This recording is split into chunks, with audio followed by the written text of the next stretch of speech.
এই ছয় গোসাই যবে ব্রজে কৈলাবাস, রাধা কৃষ্ণ নিত্যলীলা করিলা প্রকাশ।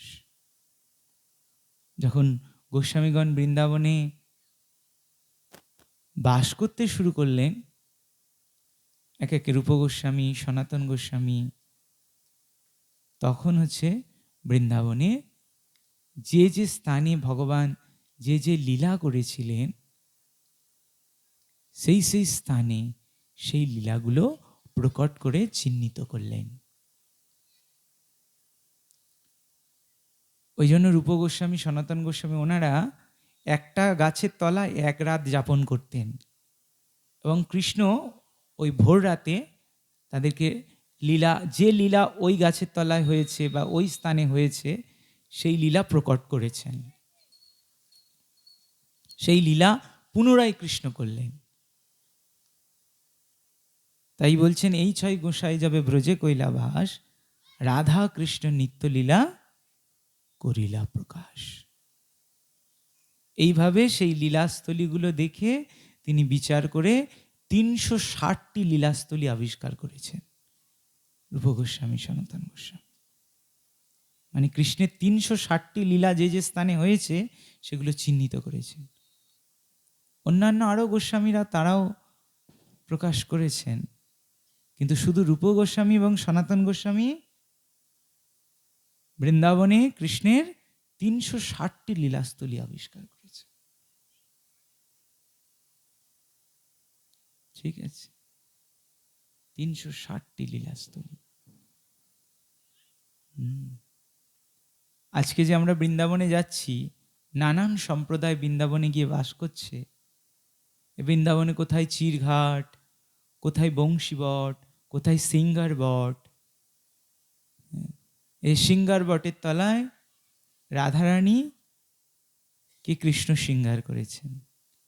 সেই সিঙ্গার বট সেই লীলা দর্শন করালেন, করানোর পর রূপ গোস্বামীপাদ চিহ্নিত করলেন এই বটটি শৃঙ্গার বট। যে লীলা বৃন্দাবনে তখন হয়েছিল সেই লীলা পুনরায় প্রকট করালেন।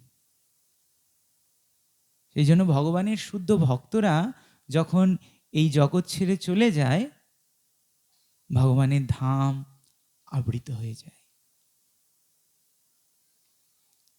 যেমন ব্রহ্মা তপস্যা করছিলেন। তপস্যা করছিলেন কোথায়? না, ব্রহ্মগিরি পর্বতে। এই ব্রহ্মগিরি পর্বতটি কোথায় অবস্থিত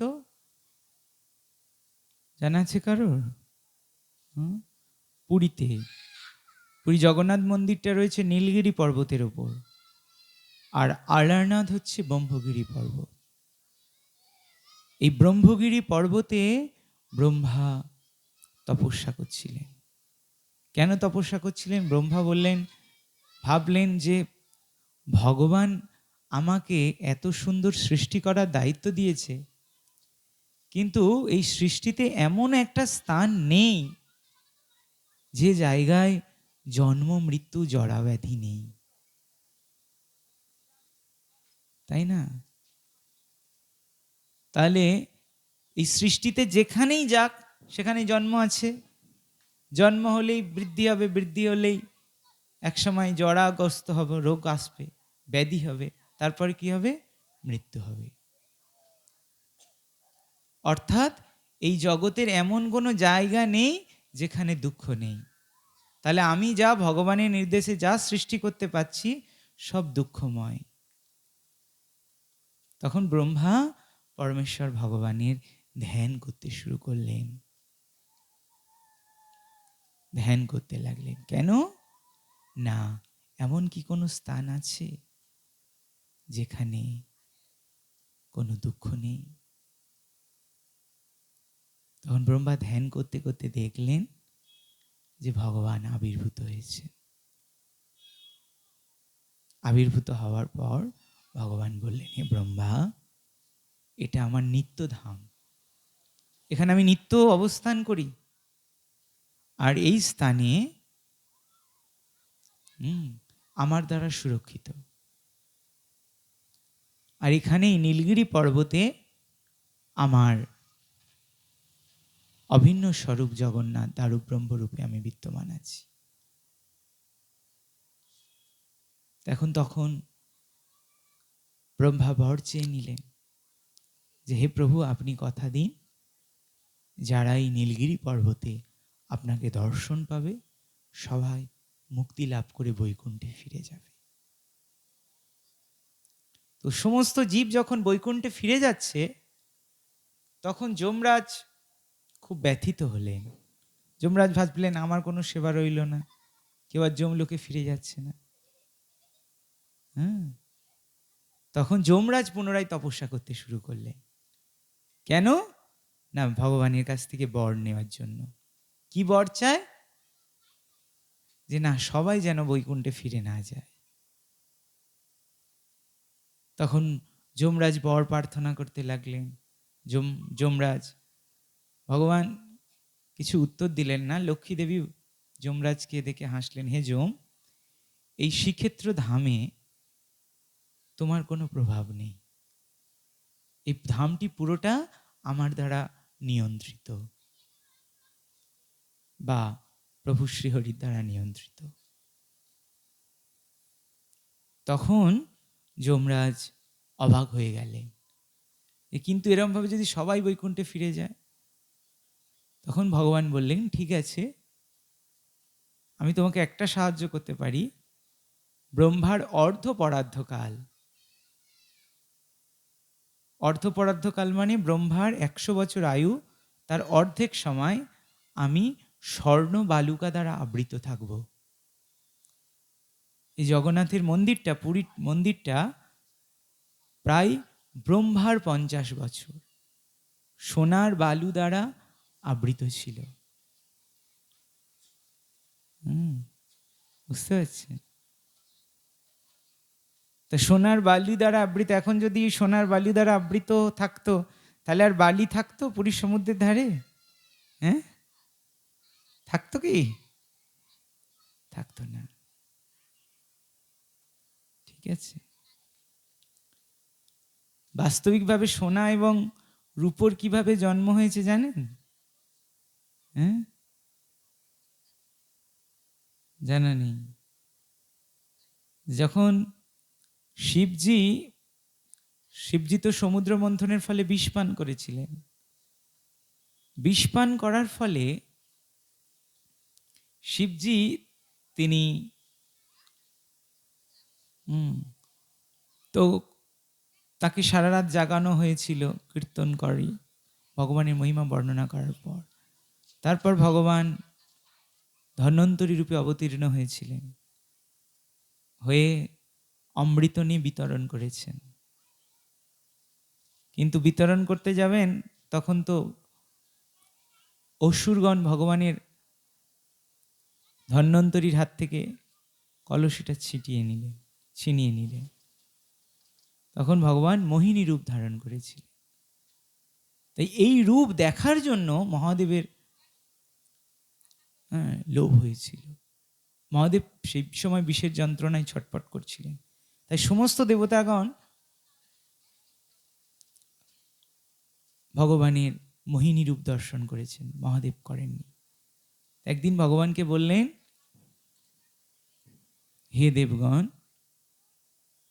ভগবানকে বললেন, হে ভগবান, হে নারায়ণ বা মহাদেব বললেন যে আপনার মোহিনী রূপ আমাদের দর্শন করান। তখন ভগবান তার মোহিনী রূপ দর্শন করানোর জন্য তিনি পুনরায় মোহিনী রূপে অবতীর্ণ হতে গেলেন। কিছু দূর এগিয়ে গেলেন, গিয়ে শিব খুঁজতে শুরু করলেন। ভগবান একটা দিব্য অরণ্যের মধ্যে প্রবেশ করে গেছেন। শিব ছুটতে ছুটতে সেখানে গেছে। ভগবান এত সুন্দর রূপ ধারণ করেছেন, তার বক্ষদেশ এবং নিতম্ব এত ভারী। তা শিব ভগবানের ওই রূপ দেখে আকর্ষিত হয়ে গেছে, এবং সেই রমণীর চুলগুলো এত সুন্দর বাঁধা ছিল, সেগুলো ওই সুন্দর বাতাসের প্রভাবে উঠতে শুরু করেছে। রমণীর কোমরে সুন্দর মেখলা গহনা দিয়ে আবৃত, আর একটা পাতলা কাপড়, আর তার বুকের কাপড়টা সরে গেছে যেই শিবজি তার দিকে বারবার দৃষ্টিপাত করছেন, এবং মোহিনীও শিবের প্রতি দৃষ্টিপাত করেছেন। তখন শিবজি বুঝতে পারছেন যে শিবজির সঙ্গে তার অনুচররা ছিল, মাতা পার্বতী ছিল। শিব সমস্ত জ্ঞান অপহৃত হয়েছে ভগবানের মায়ায়। শিবজি ওই মোহিনী রূপের প্রতি আকর্ষিত হয়ে এই মোহিনীর দিকে ধাবিত হয়েছে, হয়ে গিয়ে মোহিনীকে জড়িয়ে ধরতে গেছে। তো ভগবান তো শিবকে দর্শন দেওয়ার জন্য মোহিনী রূপ ধারণ করেছে, শিবকে মোহিত করার জন্য নয়। কিন্তু শিবজি ভগবানের ওই রূপে এত আকর্ষিত হয়ে গেছেন, মাতা পার্বতী লজ্জায় চলে গেছেন। তারপর শিবজি ওই বনের মধ্যে খোঁজ করতে করতে ওই মোহিনীর কাছে গিয়ে যখন পৌঁছেছেন, তাকে জড়িয়ে ধরেছেন, তখন শিবজির বীর্যস্খলন হয়েছে, এবং যেখানে যেখানে পড়েছে সেখানে সেখানে সোনা এবং রূপোর জন্ম হয়েছে। শ্রীমদ্ ভাগবতে অষ্টম স্কন্ধে বর্ণনা আছে। তো এইভাবে মোহিনী ভগবানের রূপের প্রতি আকর্ষিত হয়ে মহাদেব ও মায়াগ্রস্ত হন। সাধারণ জীবের আর কি কথা, বুঝতে পেরেছেন?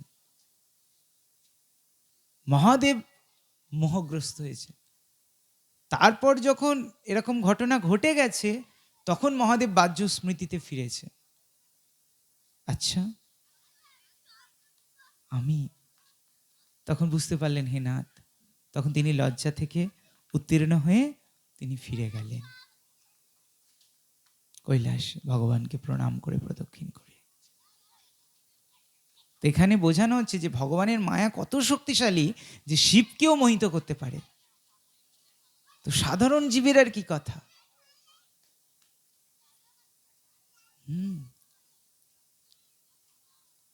তো কিন্তু চৈতন্য মহাপ্রভুর কৃপায় সেই মায়াকে জয় করা যায়। তাই পদকর্তা গাইছেন, এনেছি ঔষধি মায়া নাশিবার লাগি, হরিনাম মহামন্ত্র লও তুমি মাগি। যে ব্রহ্মা যখন ব্রহ্মলোকে ছিলেন, তার জিহ্বা থেকে প্রকটিত হলেন দেবী সরস্বতী, বাগদেবী। তার রূপের প্রতি আকর্ষিত হয়ে, তার নিজ কন্যার প্রতি আকর্ষিত হয়ে ব্রহ্মা হরিণের রূপ ধারণ করে তার অনুগমন করেছিলেন। এবং ব্রহ্মাকে দেখে তখন ওই ব্রহ্মার মন থেকে জাত মারিচ, এই মারিচের যে 6 পুত্র, মনের অবতার, কাম ক্রোধ লোভ মোহ মদ মাৎসর্য, তারা ব্রহ্মাকে দেখে হেসেছিলেন, যার ফলে তারা অসুর কুলে জন্ম লাভ করেছিলেন। ব্রহ্মা দেবী সরস্বতী বা বাগদেবীর অনুগমন করেছিলেন। তারপরে ব্রহ্মা তপস্যায়, সেই জন্য ব্রহ্মার পুজো সব জায়গায় করা হয় না। পুষ্কর তীর্থে ব্রহ্মার মন্দির আছে। তারপর ব্রহ্মা গিয়ে পুনরায় তপস্যা করে পবিত্র হয়েছিলেন। তাই এর থেকে কি বোঝা যাচ্ছে যে ভগবানের মায়া কত শক্তিশালী, যে শিব ব্রহ্মার মতো দেবতারাও পরাজিত হচ্ছেন ভগবানের মায়ের কাছে। বোঝা গেল? তাহলে সাধারণ জীবের আর কি কথা। শিব ব্রহ্মার মতো দেবতারাও ভগবানের মায়া দ্বারা পরাভূত হন। তাই ভগবানের মায়া সমস্ত জীবকে নাচাচ্ছে। কিন্তু সেই ব্রহ্মা যখন হরিদাস ঠাকুর হয়ে আসলেন, তিনি বেনাপোলের জঙ্গলে ভজন করছেন, তখন তাকে তার যোগ বা তার সাধনাকে ভঙ্গ করার জন্য সব থেকে শক্তিশালী যে পতিতা লক্ষ্য হীরাকে পাঠানো হলো। লক্ষ হীরা গেলেন। তার রূপের বর্ণনা দেওয়া হচ্ছে যে লক্ষ লক্ষ হীরা একত্রিত করলে যেমন দেখতে লাগে, লক্ষ হীরার সৌন্দর্য তেমন। সেই লক্ষ হীরাকে যখন গেলেন প্রথম দিন, হরিদাস ঠাকুরের নামের প্রভাবে লক্ষ হীরা বশীভূত হয়ে গেল। দ্বিতীয় দিন গেল, লক্ষ হীরা তার উদ্দেশ্য পূর্ণ করতে পারল না। তৃতীয় দিন গিয়ে লক্ষ হীরা সম্পূর্ণভাবে সবকিছু পরিত্যাগ করে কি হয়ে গেল না, ভগবানে ভক্ত হয়ে গেল। তাহলে যে হরিদাস ঠাকুর যখন ব্রহ্মারূপে ছিলেন তখন তিনি মায়া দ্বারা প্রভাবিত হলেন, কিন্তু যখন তিনি কঠোরভাবে নিয়ম করে ভগবানের নামকে আশ্রয় করলেন তখন সেই মায়াকে তিনি প্রতিহত করতে পারলেন। সেজন্য মায়া যতই শক্তিশালী হোক, কিন্তু ভগবানের নামকে দেখে মায়া কেন, কালও ভয় পায়। সেই জন্য এই জগতের সব থেকে নিরাপদ স্থান হচ্ছে যেখানে ভগবানের কথা হয়, ভগবানের নাম কীর্তন হয়। সেখানে মায়া এবং কাল কেউ প্রবেশ করতে পারে না। তাহলে কেউ যদি সবসময় ভগবানের কথা শোনে তাহলে কি হবে? হ্যাঁ, মায়া তাকে স্পর্শ করতে পারবে? যেমন পরীক্ষিত মহারাজ 7 দিন 7 রাত ধরে কথা শুনলেন তো। তক্ষক সাপ এসে উপস্থিত, তক্ষক এসে আপনারা যেমন বসেছেন এরকম সবার সামনে এসে বসেছে, ফলের মধ্যে ছিল। তক্ষক অপেক্ষা করছে কখন 7 দিন পুরো 24 ঘন্টা শেষ হবে আর আমি পরীক্ষিতকে দংশন করব। তা পরীক্ষিত মহারাজ সুখদেব গোস্বামীর দিকে তাকালেন। সুখদেব গোস্বামী বললেন, হে রাজন, আপনার ভয় পাওয়ার কোনো কারণ নেই। আপনাকে আমি এই 7 দিন 7 রাত ধরে যা বলেছি সেটা শুধু চিন্তা করুন। যখন মৃত্যুর সময় আমরা একা হয়ে যাব, কারণ যে ব্যক্তির মৃত্যু হতে চলেছে, হয় হসপিটালে হলে তো সে তো একাই থাকবে, আইসিইউতেও মৃত্যু হতে পারে, তারপর ধরুন ভেন্টিলেশনে মৃত্যু হতে পারে, বা যদি ঘরেও মৃত্যু হয়, সারাদিন কি লোক পাহারা দেয়? তো বেশিরভাগ সময় মৃত্যু কখন হয়? যখন কেউ থাকে না, মারা যায়, তাই না? তো তাহলে কি হবে? তো পরিবারের লোক নেই, আর মৃত্যুর সময় ভয়ও লাগবে, ভয় লাগবে না? কারণ মৃত্যুর সময় হচ্ছে এক একটার রোমকূপে এক একটা কাঁকড়া বিছে কামড়ানোর যন্ত্রণা অনুভব হবে। তাহলে কটা রোমকূপ আছে মানুষের শরীরে? হ্যাঁ, কেউ গুনেছেন? হ্যাঁ, কোটি কোটি রোমকূপ, তাই না? তাহলে কোটি কোটি কাঁকড়া বিছে একসঙ্গে কামড়ালে কেমন যন্ত্রণা লাগবে?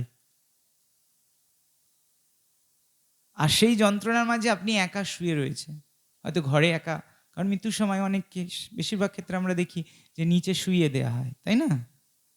বাড়ির ছেলে বৌমা বা অন্য কেউ থাকলে তারা অন্য ঘরে আছে, মাঝে মধ্যে একটু দেখাশোনা করছে, কিন্তু আপনি একাই প্রতীক্ষা করছেন মৃত্যুর জন্য, বা আমরা একাই প্রতীক্ষা করছি।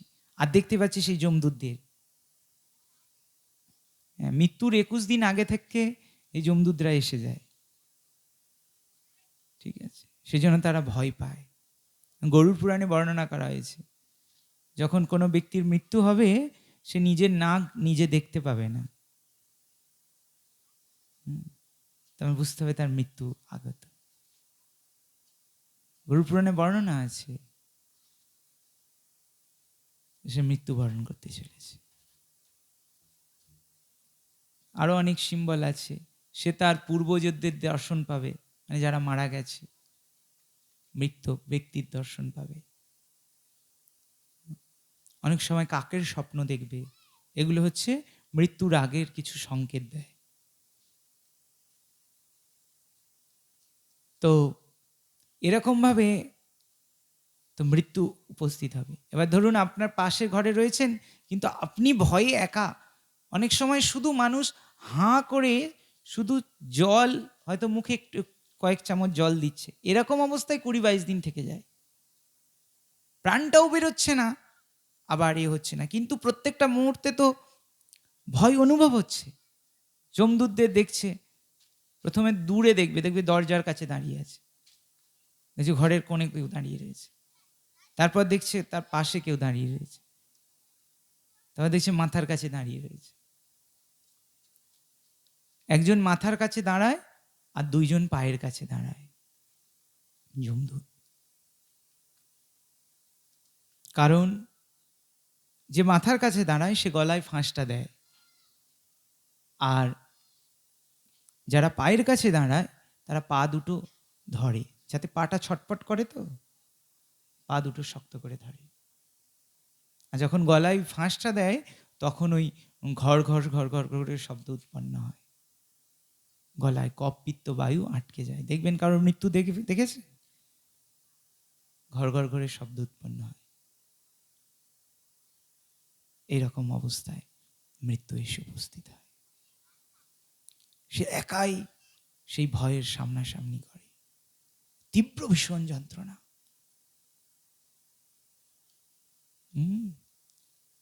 কেউ যদি সারা জীবন এই ভগবানের কথা শোনে, সেই সময় সে একা যদি ওই লীলা চিন্তা করে, কোনো ভয় তার কাছে আসবে না। কারণ ভগবানের কথা শোনা আর ভগবানের সঙ্গ থাকার মধ্যে কোনো তফাৎ নেই।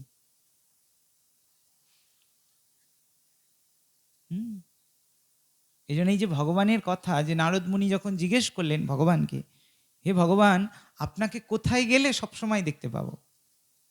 বৈকুণ্ঠে গিয়েও সবসময় দেখতে পাই না। তখন ভগবান উত্তর দিচ্ছেন, নাহম তিষ্ঠামি বৈকুণ্ঠ যোগিনম হৃদয়ে শুভা মদ্ভক্ত যত্র গায়ন্তী তত্র তিষ্ঠামি নারদা। হে নারদ, আমি বৈকুণ্ঠে সবসময় থাকি না, আমি যোগীদের হৃদয়েও সবসময় থাকি না, যে সবসময় আমাকে হৃদয়ে ধ্যান করছে। অহংকার হলে যোগীদের হৃদয় পরিত্যাগ করি। কিন্তু তুমি নিশ্চিতভাবে জেনে থাকবে, মদ্ভক্ত যত্র গায়ন্তী, যেখানে আমার ভক্ত আমার গুণমহিমা কীর্তন করে, সেখানে আমি নিশ্চিত রূপে আছি। এই জন্য ভগবানের কথা হলে সেখানে কাল, মৃত্যু এবং ভয় প্রবেশ করতে পারে না।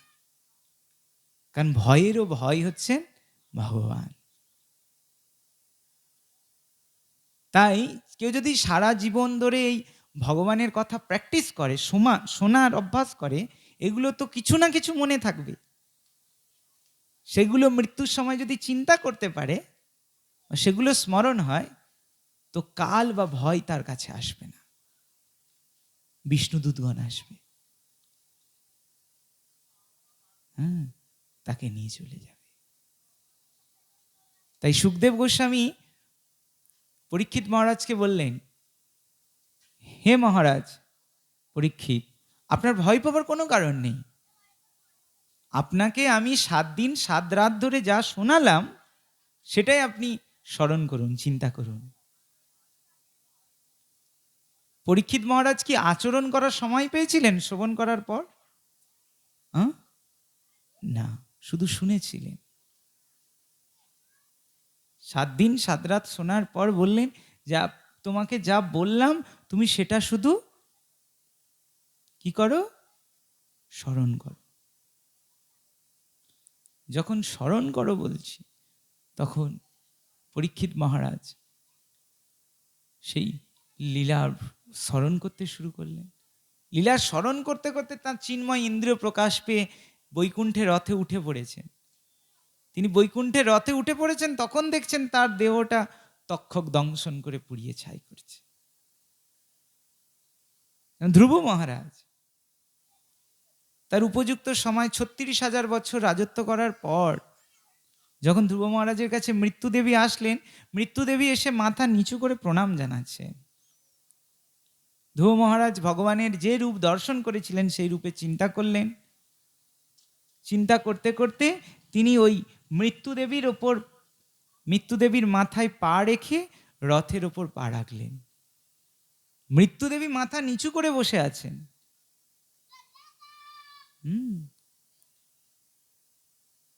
এই মৃত্যু, এগুলো কিন্তু আলাদা ব্যক্তি, তার শক্তিটা মৃত্যুরূপে কাজ করে, অধর্মের পরম্পরা। ব্রহ্মার পিঠ থেকে অধর্ম প্রকাশিত হয়েছে। অধর্মের স্ত্রীর নাম মিথ্যা। অধর্ম আর মিথ্যা বিবাহ করার ফলে লোভ আর মায়ার জন্ম হয়। লোভ আর মায়া থেকে তার দুই ভাই বোন বিবাহ করার পরে তাদের সন্তান হয়। দম্ভ আর শঠতা। এই দম্ভ শঠতা তারা দুইজন আবার বিবাহ করার ফলে, ভাই বোন বিবাহ করার ফলে কার জন্ম হয়? কলি আর দুরক্তির। কলি আর দুরক্তির দুই ভাই বোন বিবাহ করার ফলে জন্ম হয় মৃত্যু আর ভয়। তাই দুই ভাই বোন বিবাহ করার ফলে তাদের জন্ম হয় যাতনা ও নিরয়। যাতনা মানে যন্ত্রণা আর নিরয় মানে নরক। এটা হচ্ছে অধর্মের পরম্পরা।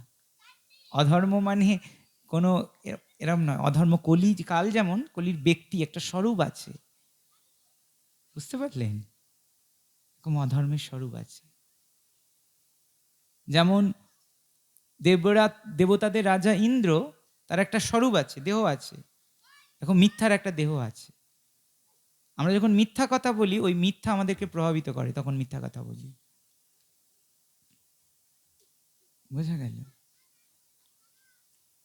এইভাবে অধর্মের পরম্পরা এসছে। তো পরীক্ষিত মহারাজ বললেন যে তুমি, পরীক্ষিত মহারাজ তার মাকে কোনো ক্রমেই ভগবানের কথা সংক্ষেপে বলে তিনি এ করলেন। তা পরীক্ষিত মহারাজ সেই কথা চিন্তা করতে করতে বৈকুণ্ঠে তিনি উপরে উঠে গেছেন তার দিব্য শরীরে। তখন দেখছেন তার শরীরটাকে তক্ষক দংশন করতে আগুনে পুড়ে ছাই হয়ে গেল। তা পরীক্ষিত মহারাজের কোনো কষ্ট হলো? হলো না। এই জন্য কেউ যদি নিয়মিতভাবে হরিকথা শ্রবণ করার শুধু অভ্যাস করে, সে ভগবানের কাছে পৌঁছে যাবে। এই জন্য শ্রবণে ভগবানকে কে লাভ করেছেন? শ্রবণে ভগবানকে কে লাভ করেছেন? মহারাজ পরীক্ষিত। কীর্তনে কে লাভ করেছেন? সুখদেব গোস্বামী। কীর্তন দুই প্রকার। হ্যাঁ, কীর্তন কাকে বলে? ভগবানের মহিমা বা ভগবানের কীর্তিকে বর্ণনা করাকে বলা হয় কীর্তন। এই যে ভাগবত পাঠ করা হচ্ছে, এটাও কীর্তন। কেন না? ভগবানের মহিমা বা ভগবানের কীর্তিকে বর্ণনা করা হচ্ছে। কীর্তনের দুটি ধারা, একটা হচ্ছে সুখদেবীয় ধারা আর একটা হচ্ছে নারদীয় ধারা। যখন বাদ্যযন্ত্র নিয়ে ভগবানের নামকে কীর্তন করা হয়, তখন সেটা বলা হয় নারদীয় ধারার কীর্তন। আর যখন ভগবানের কথাকে বর্ণনা করা হয়, তখন সেটা ভাগবতীয় কীর্তন। এই কীর্তনে ভগবানকে কে লাভ করলেন? সুখদেব গোস্বামী। তা সুখদেব গোস্বামী কি গান করেছিলেন? কি করেছিলেন? ভাগবত পাঠ করেছিলেন। ভাগবত পাঠ করেছিলেন, কিন্তু বলা হচ্ছে কি না, কীর্তনের মাধ্যমে ভগবানকে লাভ করেছে। তাহলে ভাগবত পাঠটাও কীর্তন, সুখদেবীয় ধারার কীর্তন। স্মরণ, শুধুমাত্র ভগবানের চিন্তা করে ভগবানকে লাভ করা যায়। ভগবানকে চিন্তা করে কে ভগবানকে লাভ করেছেন? প্রহ্লাদ মহারাজ। স্মরণে প্রহ্লাদ মহারাজ ভগবানকে লাভ করেছে। ঠিক আছে। তারপর বন্দনা করে, ভগবানকে স্তব স্তুতি করে ভগবানকে লাভ করা যায়। বন্দনার মাধ্যমে ভগবানকে লাভ করেছেন কে? অক্রূরজি। বন্দন। অর্চনের মাধ্যমে ভগবানকে কে লাভ করেছেন? পৃথু মহারাজ। পাদ সেবা করে, শুধু ভগবানের চরণ কমল সেবা করে ভগবানকে কে লাভ করেছেন? লক্ষ্মী দেবী। সখ্যতার মাধ্যমে ভগবানকে লাভ করেছে অর্জুন। আর আত্মনিবেদন করার মাধ্যমে, নিজেকে সব দিয়ে দেওয়ার মাধ্যমে ভগবানকে লাভ করেছেন কে? বলি মহারাজ। 64 অঙ্গের মধ্যে সর্বশ্রেষ্ঠ নবদা ভক্তি, কৃষ্ণ প্রেম ভক্তি দিতে ধরে মহাশক্তি। তার মধ্যে সর্বশ্রেষ্ঠ নাম সংকীর্তন, নিরপরাধে নাম লইলে পাই প্রেমধন। এই যে ভক্তির যে 64টা অঙ্গ রয়েছে, যেমন ভগবানের প্রসাদী ফুলের অঘ্রাণ নেয়া, এটাও ভক্তির অঙ্গ। ভগবানের চরণ তুলসীর ঘ্রাণ নেয়া ভক্তির অঙ্গ। ভগবানকে প্রণাম করা ভক্তির অঙ্গ। ভগবানের প্রসাদ গ্রহণ করা, এটাও ভক্তির অঙ্গ। ভগবানের কথা শ্রবণ করা ভক্তির অঙ্গ। ভগবানের মহিমা কীর্তন করা, এটা ভক্তির অঙ্গ। এই যত রকম ভক্তির অঙ্গ রয়েছে, কত রকমের ভক্তির অঙ্গ রয়েছে? 64 অঙ্গ। এই 64 অঙ্গের মধ্যে সর্বশ্রেষ্ঠ নবদা ভক্তি। 64 অঙ্গ প্রধান নবদা ভক্তি। কৃষ্ণ প্রেম ভক্তি দিতে ধরে মহাশক্তি। এই নবদা ভক্তির মাধ্যমে কৃষ্ণ প্রেম ভক্তি লাভ করা যায়। আর সেই নবদা ভক্তির মধ্যে সর্বশ্রেষ্ঠ কি? নাম সংকীর্তন। নিরপরাধে নাম লইলে পাই প্রেমধন। যেমন ভাগবত কথা, এটাও সংকীর্তন। ভগবানের নাম কীর্তন করাও সংকীর্তন। তাই যদি কেউ নিরপরাধে, নামের 10টা অপরাধ আছে, এই 10টা অপরাধ ত্যাগ করে যদি কেউ নাম করে, প্রথম অপরাধ হচ্ছে সাধু নিন্দা। সাধু নিন্দা করছেন আর নাম করছেন, তাহলে কিন্তু নামের ফল থেকে বঞ্চিত হব। সাধু নিন্দা করা যাবে না, নামের প্রথম অপরাধ। দ্বিতীয় অপরাধ, যে শিব শিব জপ, কালী কালী জপ, দুর্গা দুর্গা জপ আর হরে কৃষ্ণ মহামন্ত্র জপ একই সমান, এটা মনে করা যাবে না। হরে কৃষ্ণ মহামন্ত্রের সমান কিছু নেই, তাই সেটা মন্ত্রের মধ্যে শ্রেষ্ঠ, তাই তাকে কি বলা হয়? মহামন্ত্র। গুরুদেবের আজ্ঞা বা আদেশকে অবজ্ঞা করলে নামে 3 নম্বর অপরাধ হয়। বেদ বা বেদ থেকে যে শাস্ত্রগুলো নিঃসৃত হয়েছে, সেগুলোকে নিন্দা করলে নামের 4 নম্বর অপরাধ হয়। বা আপনি হয়তো একটু উন্নত কিছু ফিলোসফি দর্শন মানছেন, অন্যকে বলছেন বাবা উনি আবার এই এই করছে, পুণ্যকর্ম করছে, ব্যঙ্গ করছেন। যে শাস্ত্রে যে যেই স্তরে রয়েছে তাকে সেই স্তরের উপদেশ দিতে হবে। কারোর ভক্তি বা ভজন প্রক্রিয়া নিয়ে নিন্দা সমালোচনা করা যাবে না। বৈদিক শাস্ত্রের অবমাননা করা হবে, তখন নামের 4 নম্বর অপরাধ হবে। বা শাস্ত্র ভুল, এগুলো মনে করা। 5 নম্বর অপরাধ, ভগবানের নাম সমূহকে কল্পনা বলে মনে করা, যে ভগবানের নামগুলো কাল্পনিক। 6 নম্বর অপরাধ কি? ভগবানের নামে অর্থবাদ আরোপ করা। মানে ভগবানের নাম এই ক, মূর্ধান্য, মূর্ধান্য কিছুগুলো জড় বর্ণের সমষ্টি, এগুলো মনে করলে নামে 6 নম্বর অপরাধ হয়। 7 নম্বর অপরাধ কি? নামও করা, সেই সঙ্গে সঙ্গে পাপও করা। নাম বলে পাপ আচরণ করা, এটা নামের 7 নম্বর অপরাধ। 8 নম্বর অপরাধ কি?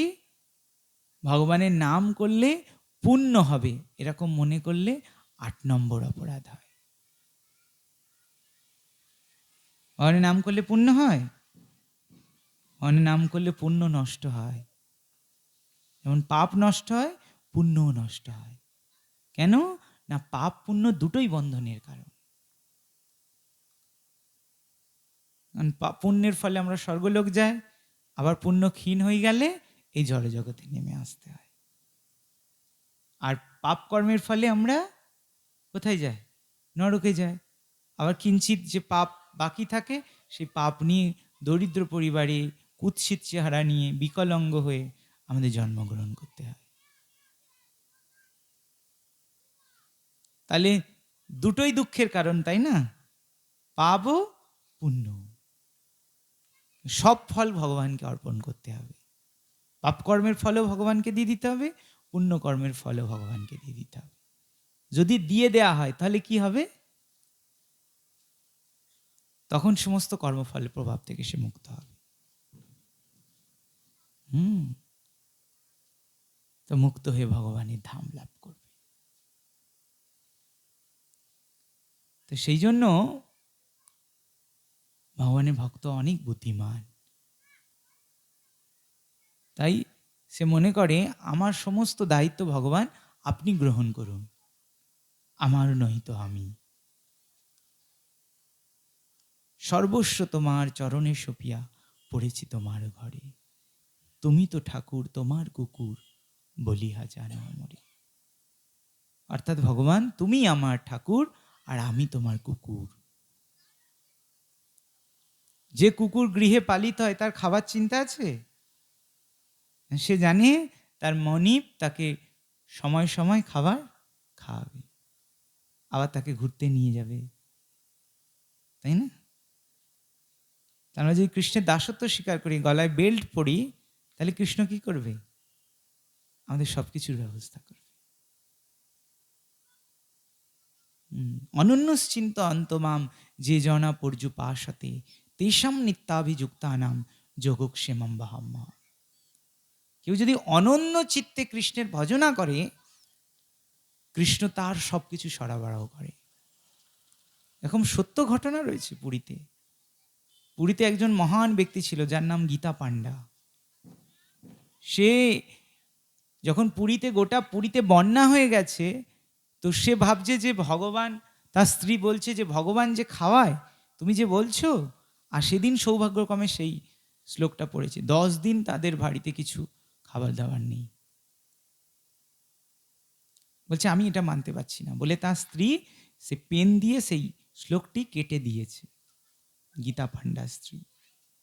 আর গীতা পান্ডা গৃহ ত্যাগ করে তিনি পুরী রাজার কাছে গেলেন যদি কিছু পাওয়া যায়। হঠাৎ দেখছেন সন্ধ্যার সময় 2টো বালক গিয়েছে তাদের বাড়িতে, 2 বস্তা মাল নিয়ে, চাল ডাল সবজি তরকারি, বইতে পারছে না।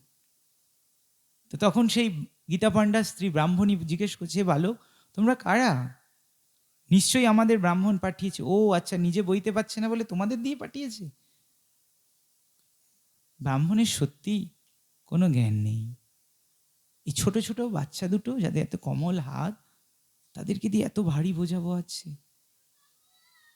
আচ্ছা তোমরা একটু বসো বাবা। যেহেতু তাদের 10 দিন কিছু খাবার ছিল না, তাই তারা কি করলেন, ব্রাহ্মণী বললেন তোমরা 2 জন বসো, আমরা একটু রান্না করি, আমি একটু রান্না করে ভোগ নিবেদন করে তোমাদের দেব। তখন সেই বালক দুটো বলে উঠলো, আচ্ছা আমাদের তো খাওয়ার খুব ইচ্ছা ছিল, কিন্তু খাবো কি করে? কেন বাবা, কেন বাবা এরম বলছো? বলছে আমাদের জিহ্বা কেটে দিয়েছে। ও ব্রাহ্মণ তোমাদের জিহ্বা কেটে দিয়েছে? তারা হাঁ করে তাদের জিহ্বাটা দেখালো, জিহ্বাটা মাঝখান দিয়ে চেলা, রক্ত টুকছে। এটা দেখে তো ব্রাহ্মণী ক্রোধে আগুন। হ্যাঁ, যে বালক দুটো এত ভারী বোঝা বইতে পারছে না, তারা জোরপূর্বক এটা নিয়ে আসলো, উপরন্ত ব্রাহ্মণ তাদের জিভ কেটে দিয়েছে। আসুক ব্রাহ্মণ। ব্রাহ্মণ কিছু না পেয়ে বিফল মনোরথে গৃহে ফিরল। রাত্রি তখন প্রায় 10টা বেজে গেছে। তুমি সবে আসছো, এত বাজারগুলো পাঠিয়ে দিয়ে নিজে খালি হাতে আসছো, আর ছেলে দুটোর প্রতি এরকম অত্যাচার করেছো। ব্রাহ্মণ তো অবাক, যে কি বলছো, আমি এর কিছুই বুঝতে পারছি না। কাকে পাঠিয়েছি, কি বাজার? তুমি রাজপরিবার থেকে এই চাল ডাল সবজি পাঠাওনি? বলছে না। কে পাঠিয়েছে? তখনও সে ব্রাহ্মণই বুঝতে পারছে না। তখন ব্রাহ্মণ বুঝতে পারলো যে কে। ব্রাহ্মণ গিয়ে সেই গীতার শ্লোকটা উল্টে দেখছে যে শ্লোকটা আর দাগ নেই। কেন না, গীতার শ্লোকটা ভগবান জিহ্বা দিয়ে বলেছেন, তাই গীতার শ্লোকের উপর দাগ দেওয়ার ফলে ভগবানের জিহ্বাটি কেটে গেছে। গীতা ভাগবতের শ্লোকে দাগ দিতে নেই। তো ভগবান বলছেন যোগক্ষেমম বহম্মহম, কেউ যদি অনন্য চিত্তে আমার ভজনা করে, তাকে আমি বস্তু দান করি নয়, তার ঘরে পৌঁছে দিয়ে আসি। তো ভগবান সেই প্রতিশ্রুতি রক্ষা করলেন, বাড়ি বয়ে দিয়ে আসি। আমরা যদি অনন্য চিত্তে অন্য কোনো বিষয় না চিন্তা করে শুধু ভগবানকে ভজনা করি, ভগবান আমাদের বাড়ি বয়ে দিয়ে আসবেন।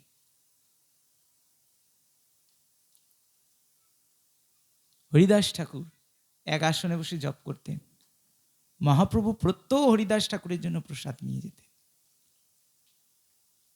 কিন্তু হরিদাস ঠাকুর কোনোদিন প্রসাদ মাখতেন না।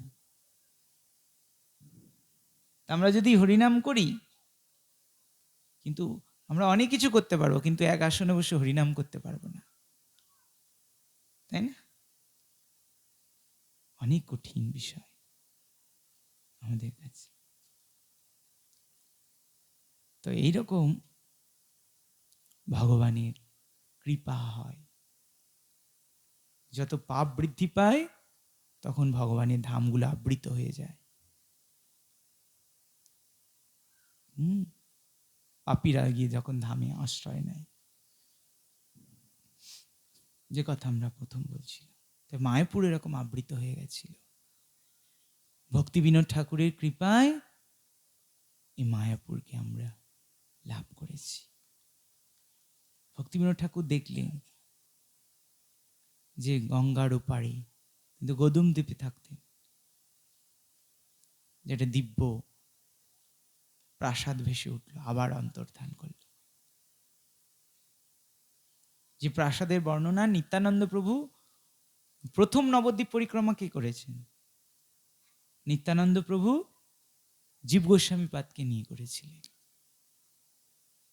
এই পরিক্রমা করতে করতে যখন ওই স্থানে আসলেন এবং তখন তিনি ওই দৃশ্যটি দর্শন করলেন, এত সুন্দর। এবং তখন নিত্যানন্দবাবু ভবিষ্যৎবাণী করেছিলেন, এক অদ্ভুত মন্দির হইবে প্রকাশ, গৌরাঙ্গের নিত্য সেবা হইবে বিকাশ। এই ভবিষ্যৎবাণীটা কে করছেন? নিত্যানন্দ প্রভু। কাকে বলছেন? জীব গোস্বামীকে। এই জন্য ভক্তি সিদ্ধান্ত সরস্বতী ঠাকুর প্রভুপাদ তার শিষ্যদের বললেন, যত শীঘ্র পারো এই নবদ্বীপ মণ্ডল পরিক্রমার ব্যবস্থা করো। নবদ্বীপ মণ্ডল পরিক্রমা যত হবে, যত মানুষ নবদ্বীপ মণ্ডল পরিক্রমা করবে, সারা বিশ্বের অন্নের অভাব দূর হয়ে যাবে। বুঝতে পেরেছেন? ভক্তি সিদ্ধান্ত সরস্বতী ঠাকুর প্রভুপাদ ওই যে মায়াপুর চৈতন্য মঠ, যেখানে মাসির বাড়ি, ওখানে যে ভজন কুটির আছে, প্রভুপাদের ভজন কুটির, ভক্তি সিদ্ধান্ত সরস্বতী ঠাকুর প্রভুপাদে, ওইখানে বসে প্রভুপাদ এক আসনে বসে 100 কোটি নাম জপ করেছিলেন। সেই নাম জপের প্রভাবে গোটা বিশ্ব শুদ্ধ হয়ে গেছিল। তার ফলে সারা বিশ্বে কৃষ্ণ ভক্তির প্রচার সম্ভব হয়েছে। বুঝতে পেরেছি? একজন শুদ্ধ ভক্তের জন্য ভগবান ধাম প্রকট করেন। আবার যখন শুদ্ধ ভক্ত চলে যায়, ধাম আমার আবৃত হয়ে যায়। যেমন ভক্তি বিনোদ ঠাকুর, ভক্তি সিদ্ধান্ত সরস্বতী ঠাকুর প্রভুপাদ, তারা যখন আসলেন নবদ্বীপে, তার আগে তো সহজিয়াতে ভরে গেছিল।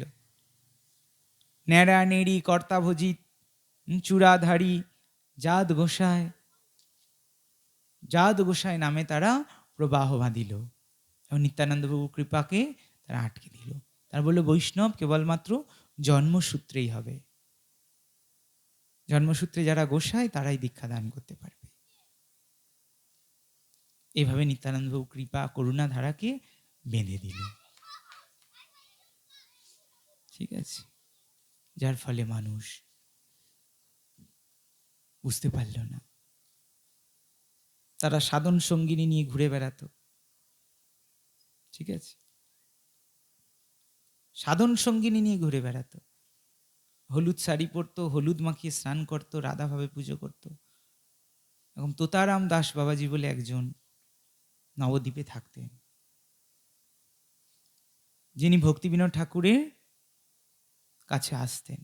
কিন্তু ভক্তি বিনোদ ঠাকুর একদিন দেখলেন তিনি এক অসতী রমণীর সঙ্গে কাম ক্রীড়ায় রত। এটা দেখে তাকে ত্যাগ করেছিলেন। তখন তিনি নবদ্বীপে গিয়ে নতুন করে একটি জন্মস্থান তৈরি করলেন।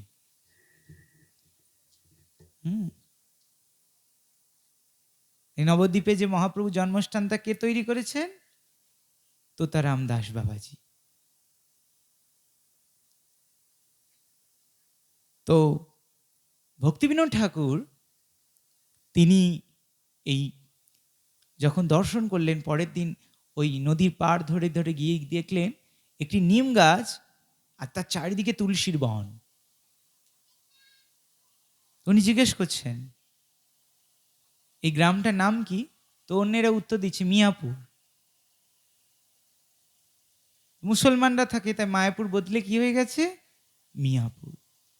কিন্তু ভক্তিবিনোদ ঠাকুর চিন্তা করছেন যেখানে তুলসী জন্মায়, মুসলমান এলাকায় তুলসী জন্মাতে দেখেছেন?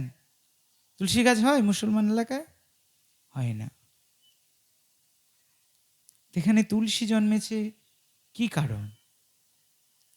ভক্তিবিনোদ ঠাকুর তখন ভক্তি রত্নাকর গ্রন্থ থেকে তিনি নিরূপণ করলেন গঙ্গার পূর্ব দিকে 4টে আর পশ্চিম দিকে 5টা দ্বীপ। তো তখন তিনি বুঝতে পারলেন এটি মহাপ্রভুর জন্মস্থান। আর যদি নবদ্বীপ মহাপ্রভুর জন্মস্থান হতো তাহলে মহাপ্রভু বাজার করতেন কোথায়? বামনপুকুর বাজারে। সেখানে কে বসতেন? শ্রীধর, তাই না? তাহলে মহাপ্রভু কি এখন চৈতন্য ভাগবত বা চৈতন্য চরিতামৃতে কোথাও কি বর্ণনা আছে মহাপ্রভু নৌকা পেরিয়ে এসে বাজার করতেন? হ্যাঁ, আছে কি? যখন চাঁদ কাজীর বাড়ি আগুন লাগানো হলো তখন যদি নবদ্বীপ মহাপ্রভুর জন্মস্থান হতো তাহলে নবদ্বীপে আসতে গেলে কি করতে হতো? সবাইকে নৌকায় করে আসতে হতো। চৈতন্য ভাগবতী বা চৈতন্য চরিতামৃতে কোথাও কি বর্ণনা আছে যে চাঁদ কাজীর বাড়ি যখন আগুন নিয়ে যাওয়া হলো তখন নদী পার হয়ে যাওয়া হয়েছে? হ্যাঁ, কোথাও বর্ণনা নেই। তাহলে কি প্রমাণ হলো মহাপ্রভুর জন্মস্থান কোথায়? মায়াপুর। তো শাস্ত্র দিয়ে প্রমাণ হলো। তারপর ওই খনন করতে শুরু করলেন। খনন করতে করতে উনি শালিগ্রাম শিলা পেলেন। কি শালিগ্রাম? অধোক্ষজ বিষ্ণু, যে শালিগ্রাম শিলাকে জগন্নাথ মিশ্র সেবা করতেন। তাহলে যদি ওটা মহাপ্রভুর জন্মস্থান না হবে মায়াপুর, তাহলে ওই শালিগ্রাম শিলাটা এলো কোথা থেকে? আর দ্বিতীয়ত, এটা দ্বিতীয় 2 নম্বর কারণ। 3 নম্বর কারণ জগন্নাথ দাস বাবাজি মহারাজ যিনি চলতে পারেন না এবং চোখেও দেখতে পারেন না, প্রায় 140 বছর বয়স তার, 150 বছর কাছাকাছি। তার এই চোখের পাতাটা পড়ে থাকে, চোখের পাতাটা উল্টে দিলে তবে তিনি দর্শন করতে পারেন। সেই জগন্নাথ দাস বাবাজি মহারাজকে বহন করে নিয়ে যান, একদিকে তিনি বসেন আর একদিকে তার জিনিসপত্র থাকে, তাকে বহন করে নিয়ে যায় তার সেবক বিহারী। আর যখন জগন্নাথ দাস বাবাজি মহারাজকে ওখানে রাখলেন তখন জগন্নাথ দাস বাবাজি মহারাজ উদণ্ড নৃত্য করতে শুরু করলেন, বললেন এই তো মহাপ্রভুর জন্মস্থান, এই তো মহাপ্রভুর জন্মস্থান। তাহলে সাধু দিয়ে প্রমাণিত হলো, শাস্ত্র দিয়ে প্রমাণিত হলো। কিন্তু ওই যে তোতারাম দাস বাবাজি তখন ভক্তিবিনোদ ঠাকুরের বিরুদ্ধে একটি মামলা করেন। ভক্তিবিনোদ ঠাকুর তিনি তখন ডিএম, ডেপুটি ম্যাজিস্ট্রেট ছিলেন। তিনি উপযুক্ত শাস্ত্র প্রমাণের ভিত্তিতে তিনি প্রমাণ করে দেন যে মায়াপুর মহাপ্রভুর জন্মস্থান। তখন তোতারাম দাস বাবাজি তিনি তার অনুগামীদের নিয়ে প্রচার করতে শুরু করলেন। কি প্রচার করতে শুরু করলেন? যে মায়াপুর মহাপ্রভুর জন্মস্থান, সেটা হচ্ছে প্রাচীন মায়াপুর। সেটা কোথায়? না নবদ্বীপে অবস্থিত। আর ওই যে ওরা যেটা মায়াপুর বলছে এটা মিয়াপুর। ভক্তি সিদ্ধান্ত সরস্বতী ঠাকুর প্রভুপাদ যখন নবদ্বীপে, এই যেটা নবদ্বীপ বলে জানি ওটা হচ্ছে কোলদ্বীপ, নবদ্বীপ মানে তো 9টা দ্বীপ। হ্যাঁ, তো কোলদ্বীপ ওইখানে পাঠ করছেন তখন ব্রাহ্মণরা তেড়ে এসছেন। কি করার জন্য? ওনাকে আক্রমণ করার জন্য। আর আক্রমণ করার জন্য যখন তেড়ে এসছে পিছনে ইট পাটকেল নিয়ে ছুটতে শুরু করেছে যখন উনি ধামের, মায়াপুর ধামের মহিমা বলছে। কেন না সহজিয়া যারা তাদের এই অর্থ উপার্জন বৃত্তি বন্ধ হয়ে যাবে। নবদ্বীপে গেলে দেখবেন ভেট দিতে হয়, প্রত্যেকটা মন্দিরে গেলে ভেট দিতে হয়। আর ওই ড্রাইভাররা বলবে ঠিক আছে আপনার যদি না টাকা থাকে আমি দিয়ে দিচ্ছি, আপনারা আমাকে পরে দিয়ে দেবে। ওদের সঙ্গে ডিলিং করা থাকে। বোঝা গেল? এইভাবে মায়াপুর জন্মস্থান।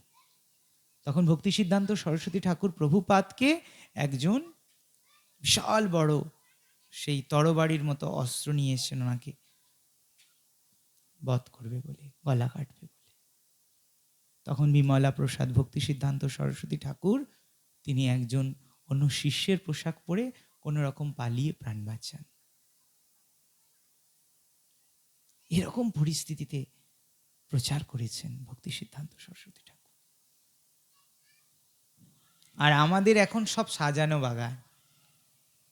এখন কাউকে বলতে হয় যে মহাপ্রভু ভগবান, আমরা যাই, প্রসাদ রেডি থাকে, আয়োজন রেডি থাকে, গিয়ে শুধু কথা বলি। এই যে আমরা যে পরিস্থিতি পাচ্ছি, এগুলো কাদের কৃপা? পূর্বতন আচার্যবর্গের কৃপা। শুধু তাই নয়, এই ভক্তি সিদ্ধান্ত সরস্বতী ঠাকুর প্রভুপাদ এমনি প্রচার করতে যাননি। ওই যখন এক আসনে বসে শতকোটি নাম জপ করছিলেন, তখন স্বয়ং পঞ্চতত্ত্ব ভগবান এসে দর্শন দিলেন ওনাকে। এবং পঞ্চতত্ত্ব ভগবান বললেন, খুব শীঘ্রই তোমার কাছে ভক্ত আসবে, আর তুমি তাদের নিয়ে সারা বিশ্ব জুড়ে এই কৃষ্ণ ভাবনামৃত প্রচার করো। এই জন্য ঈশ্বরের শক্তি বিনা নাহি কৃষ্ণ ধর্ম প্রবর্তন। ঈশ্বরের শক্তি ছাড়া এই কৃষ্ণ ধর্ম প্রবর্তন সম্ভব নয়। প্রচার কার্যের পিছনে কার অবদান আছে? মহাপ্রভুর অবদান। মহাপ্রভুর ইচ্ছা হয়েছে। ভগবান যখন ইচ্ছা করেছেন পৃথিবীতে আছে যত নগরাদিগ্রাম সর্বত্র প্রচার হইবে মোর নাম, তখন অলরেডি হয়ে গেছে। তার ক্রেডিটটা তার ভক্তকে দিচ্ছেন।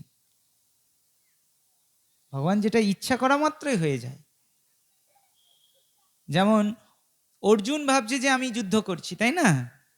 অর্জুন তো ভাবলো যে আমি যুদ্ধ করে এত লোককে বধ করেছি। তারপর যখন অর্জুন পাণ্ডবদেরকে নিয়ে, দ্রৌপদীকে নিয়ে ভগবান গেলেন কোথায়? ঘটোৎকচের পুত্র বর্বরিক, যে তার দিদি মানের কাছ থেকে জেনেছিলেন যে ভগবানকে বিবশ করা যায়, যদি ভগবানের সঙ্গে শত্রুতাভাবে তাড়াতাড়ি লাভ করা যায়। যখন বর্বরিক এসছে, ভগবান কি করলেন যে বর্বরিককে প্রতিহত করার চেষ্টা করছেন, কি করে আটকানো যায়। ভগবান ব্রাহ্মণের রূপ ধারণ করে এসছেন বর্বরিকের সামনে। ঘটোৎকচের পুত্র বর্বরিক ভগবানের সামনে এসছে, সে বলছে তোমার কেমন শক্তি? ভগবান বর্বরিককে জিজ্ঞেস করছে, বলছে আমি যে পক্ষ হেরে যাচ্ছে সে পক্ষর পথ অবলম্বন করব। ভগবান চিন্তা করছে বর্বরিক যদি একবার যুদ্ধক্ষেত্রে পৌঁছে যায়, একদিনেই মহাভারতের যুদ্ধ শেষ হয়ে যাবে। বলছি তোমার শক্তি প্রদর্শন করো। বলছে কি চান, কি দেখতে চান বলুন। বলছেন এই গাছে যত পাতা আছে সবকটা পাতা একটা বান দিয়ে ছিদ্র করতে হবে। তখন ভগবান ইচ্ছা করে একটা অশ্বত্থ পাতা তার হাতের মুঠোয় রেখে দিয়েছেন, আর একটা পাতা পায়ের তলায় রেখেছেন। তো বর্বরিক একটা বান যোজন করেছেন, ওই অশ্বত্থ গাছে যত পাতা ছিল সব পাতা ছিদ্র হয়ে গেছে। ভগবান হাত খুলে দেখছেন তার হাতে বান লাগেনি, কিন্তু সে পাতাটা ছিদ্র হয়ে গেছে। পা সরিয়ে দেখছেন তার পায়ের তলায় যে পাতা ছিল সে পাতাটাও ফুটো হয়ে গেছে। কিরকম শক্তিশালী যোদ্ধা! তো ভগবান চিন্তা করলেন যদি যুদ্ধক্ষেত্রে প্রবেশ করে তো সমস্ত যুদ্ধ একা শেষ করে দিবে। ভগবান সুদর্শন চক্র দিয়ে বর্বরিককে গলা কেটে দিলেন। তখন বর্বরিক বললেন, প্রভু আমি তো আপনাকে বুঝতে পেরেছি, আপনাকে বিবশ করাই আমার কাজ ছিল। কেন আমার দিদিমার থেকে শুনেছি যে আপনার হাতে মৃত্যুবরণ করলে সে মুক্তি লাভ করবে। তোমার কি বর চাই বলো। তখন ভগবান বলছে আমি এই মহাভারতের যুদ্ধটা দর্শন করতে চাই, তাই যতক্ষণ এই যুদ্ধ চলবে ততক্ষণ যেন আমার মুন্ডুটা জীবিত থাকে। বর্বরিকের মাথাটি ভগবানের কৃপায় আশীর্বাদে জীবিত ছিল। রাহুর কৃপায় যেমন যেমন অমৃত খাওয়ার ফলে রাহুর গলাটা জীবিত হয়েছিল, এখন বর্বরিক সমস্ত যুদ্ধ দেখেছে। এখন অর্জুনের অভিমান হয়েছে যে আমি সমস্ত যুদ্ধ পরিচালনা করেছি, সমস্ত এত বীর এত মহারথীদের বধ করেছি। তখন ভগবান সবাইকে নিয়ে গেছেন বর্বরিকের কাছে।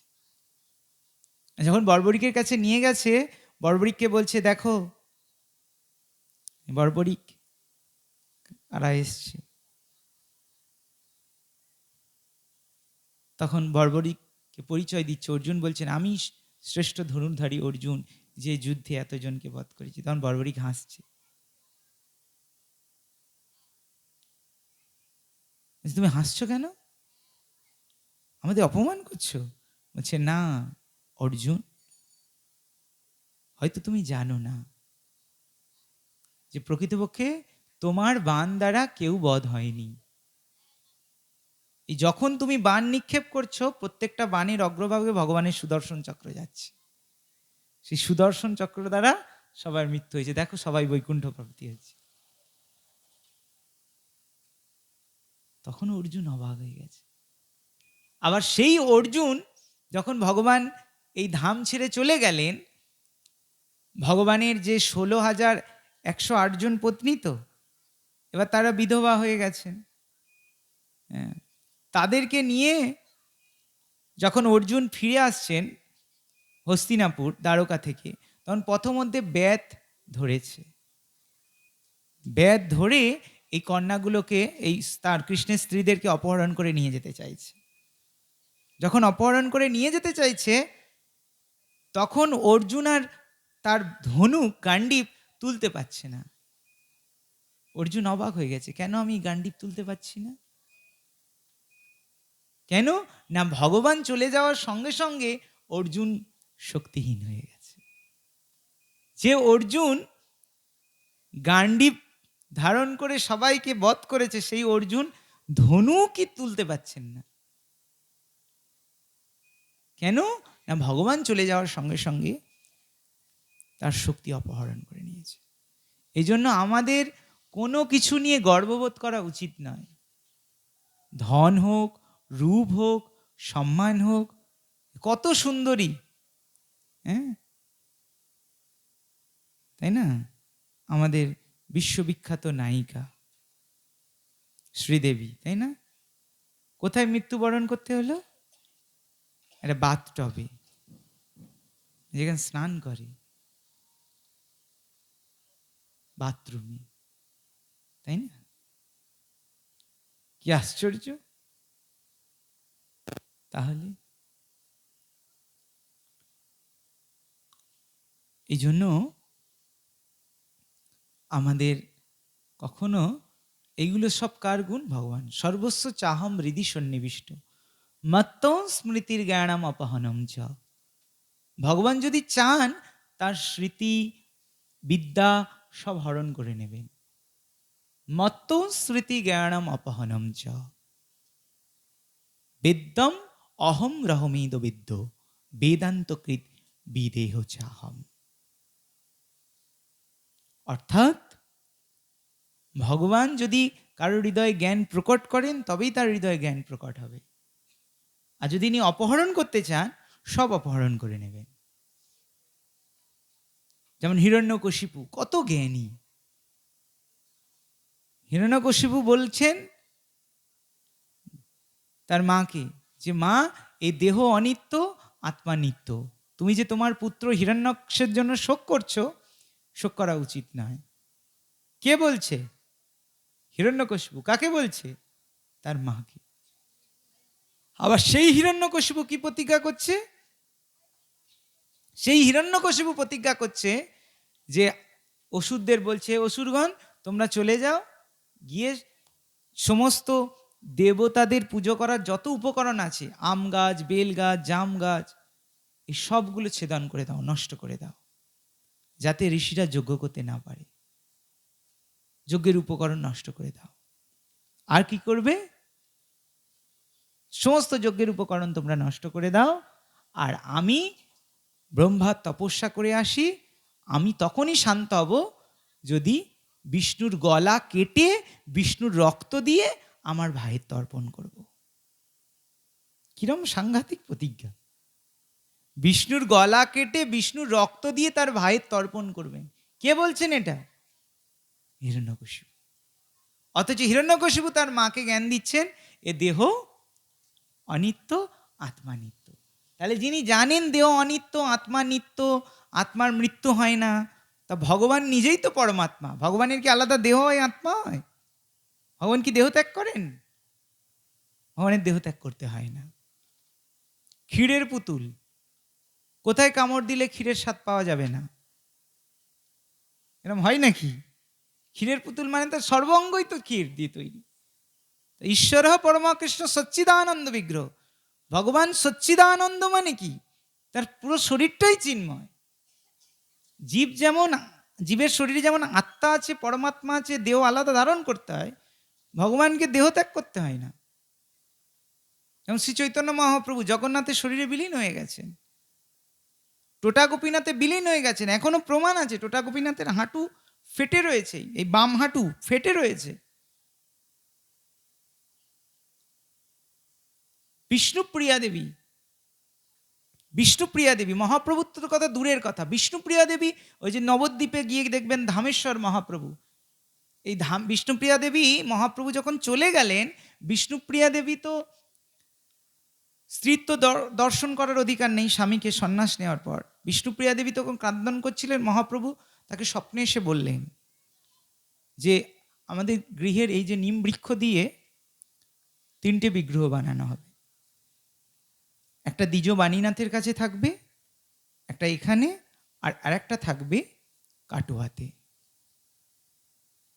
এই যে 3টে বিগ্রহ বানানো হলো, সেই 3টে বিগ্রহের মধ্যে ধামেশ্বর মহাপ্রভুর কে বিষ্ণুপ্রিয়া দেবী সেবা করতেন। আর 3 প্রহর, 1 প্রহর মানে 3 ঘন্টা, 3 প্রহর মানে 9 ঘন্টা, মানে সকাল 6টা থেকে বিকাল 3টে পর্যন্ত একটা সোরাতে চাল রাখতেন আর একটা সোরা ফাঁকা রাখতেন। একবার করে হরে কৃষ্ণ মহামন্ত্র পুরো জপ করার, হরে কৃষ্ণ কৃষ্ণ কৃষ্ণ হরে হরে, হরে রাম রাম রাম হরে হরে, একবার করে এরম বলতেন, আর একটা করে চাল নিয়ে ওই খালি সোরাতে রাখতেন। এরকম 3টে পর্যন্ত যতটুকু চাল হতো সেইটুকু চাল গঙ্গার জলে ভিজিয়ে ভোগরন্ধন করে ওই ধামেশ্বর মহাপ্রভুকে নিবেদন করে সেটা প্রসাদ রূপে গ্রহণ করতেন। এটা বিষ্ণুপ্রিয়া দেবীর সাধনা, কত তীক্ষ্ণ সাধনা। তেমন সেবা করতে করতে মহাপ্রভু যখন অন্তর্ধান করলেন, বিষ্ণুপ্রিয়া দেবী শুনলেন। তো অনেকে বলেন চৈতন্য মহাপ্রভুকে মার্ডার করে দেওয়া হয়েছে পুরীর মন্দিরে। ভগবানকে কেউ হত্যা করতে পারে? ভগবানের তো দূরের কথা, ভগবানের ভক্তের অন্তর্ধান বলবো আমি, 4 জনার কথা বলবো যারা শরীরই ছাড়েননি, তারা তো আর পুরীতে ছিলেন না।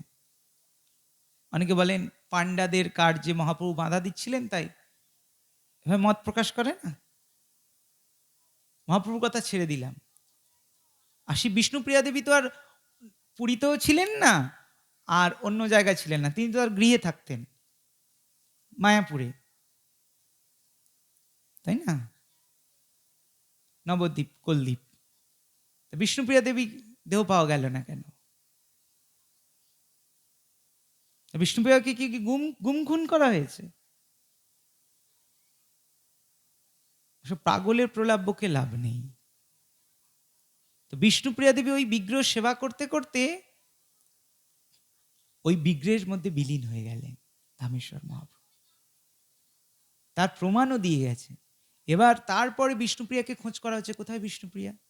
তখন বিগ্রহের ভেতর থেকে কথা বলছেন, আমি এই ধামেশ্বর মহাপ্রভুর শরীরে বিলীন হয়েছি।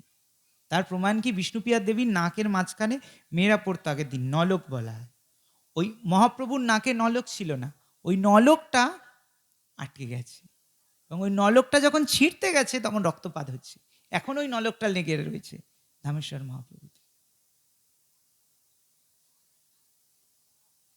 বুঝতে পারলেন? তো মহাপ্রভুর আর কি কথা। স্বরূপ দামোদর মহাপ্রভুর যে সেক্রেটারি, স্বরূপ দামোদর কি শরীর ত্যাগ করেছেন? স্বরূপ দামোদর গোস্বামী অন্তর্ধান হয়েছেন। স্বরূপ দামোদর কথা ছেড়ে দিলাম, নরহরি সরকার ঠাকুর যিনি কাটোয়ার জাজি গ্রামে ছিলেন, 3 দিন এক আসনে বসে হরিনাম জপ করতে করতে হঠাৎ আর নেই, অন্তর্ধান হয়ে গেছে। তো ভগবানের তো দূরের কথা, ভগবানের পার্ষদরাও শরীর ত্যাগ করেননি। ভগবানের কথা তো অনেক পরের কথা, ভগবানের পার্ষদরাও শরীর ত্যাগ করেননি। কিন্তু 4 জনের উদাহরণ দিলাম, বুঝতে পারছেন?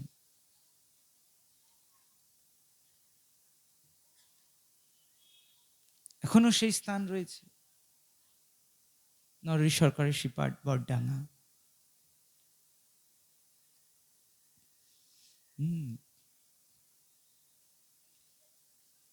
এই যে বাখনাপাড়া রামাই পণ্ডিতের শ্রীপাঠ, ভক্তরা কত। বাখনাপাড়া নাম হয়েছে বাঘের জন্য। তো বাঘ রামাই পণ্ডিতকে ওখানে ওখানে সেবা করতেন রাধা গোপীনাথের। উনি তীর্থে তীর্থে ভ্রমণ করে বেড়াতেন। যখন ওই রামাই পণ্ডিত ওখানে সেবা করছেন তখন বাঘ এসে গর্জন করছে। ওনার কীর্তন শুনে বাঘ এসে নতজানু হয়ে ওনাকে প্রণাম করছে। এই যে নবদ্বীপ যাওয়ার পথে পড়ে না বাখনাপাড়া, কাল্লার আগে পড়ে বাখনাপাড়া, গুপ্তিপাড়া। এই বাখনাপাড়া রামাই পণ্ডিতের শ্রীপাঠ। বুঝতে পারছেন? তাহলে মহাপ্রভুর পার্শ্বদের এত শক্তি, মহাপ্রভুর আর কি কথা।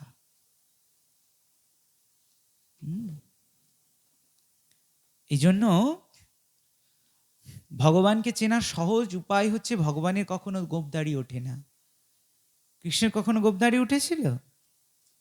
সবসময় মনে হচ্ছে না 16 বছরের ছেলে। 125 বছর ছিলেন জগতে। রামচন্দ্রের গোঁপদাড়ি আছে? মহাপ্রভুর গোঁপদাড়ি ছিল? ছিল না। নারায়ণেরও গোঁপদাড়ি নেই। কেন না? ভগবানের শরীরে কোনো, তিনি কালের প্রভাব থেকে মুক্ত। ব্রহ্মার গোঁপদাড়ি আছে? হ্যাঁ আছে, কেন? ব্রহ্মা কালের প্রভাব দ্বারা ত্বরান্বিত হয়। বুঝে গেল? শিবেরও গোঁপ আছে। কিন্তু ভগবান কাল দ্বারা প্রভাবিত হন না। আর যারা ভগবানের নামকে আশ্রয় করে থাকে, ভগবানকে আশ্রয় করে থাকে, তারাও কাল দ্বারা প্রভাবিত হন না। তাই কাল তাদেরকে পীড়া দান করতে পারে না। তাহলে আমরা কষ্ট পাই কেন? আমরা যখন ভগবানের নাম করি তখন কালের কোনো প্রভাব থাকে না। এই যে এখন আপনারা ভগবানের নাম শুনছেন, হরিকথা শুনছেন, আপনারা জানেন কি এখন কটা বাজে? কোনো বাড়ির চিন্তা কাজ করছে? কাজ করছে না।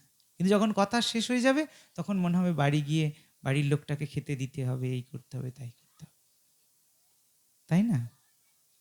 কেন না? ভগবানের কথায় কালের প্রভাব পড়ে না, কাল প্রবেশ করতে পারে না। তাহলে কে যদি নিরন্তর ভগবানের কথা শোনে, হ্যাঁ, নিরন্তর ভগবানের কথা শোনে, শিব রুদ্রগীতে বলছেন ক্ষণর্ধম অপি কালো, ক্ষণর্ধম ক্ষণকালও যদি কেউ ভগবানের ভক্ত সঙ্গ করে, তার জ্ঞান এবং কর্ম লাভ করার সমস্ত প্রচেষ্টাই পরিত্যাগ করে। ব্রহ্মা বলছেন অদ্বৈতম অচ্যুতম অনাদি অনন্ত রূপম আদ্যম পুরাণ পুরুষম নব যৌবনাঞ্চ বেদেষু দুর্লভম অদুর্লভ আত্মভক্ত। এই জগতে যদি সব থেকে কিছু দুর্লভ থাকে সেটা হচ্ছে ভগবানের শুদ্ধ ভক্তের সঙ্গ। তার জ্বলন্ত উদাহরণ বিদুর। বিদুর কার ভক্ত? কৃষ্ণের ভক্ত। বিদুর জানতেন যে কৃষ্ণ ভগবান? জানতেন কি না? তা বিদুর কৃষ্ণের কথাই জানতে চেয়েছেন। কিন্তু বিদুর তো যখন দুর্যোধন বিদুরকে ধাক্কা মেরে গৃহ থেকে পরিত্যাগ করলো, তখন বিদুর তো দিব্যি গিয়ে দ্বারকায় ভগবানের সঙ্গে থাকতে পারতেন?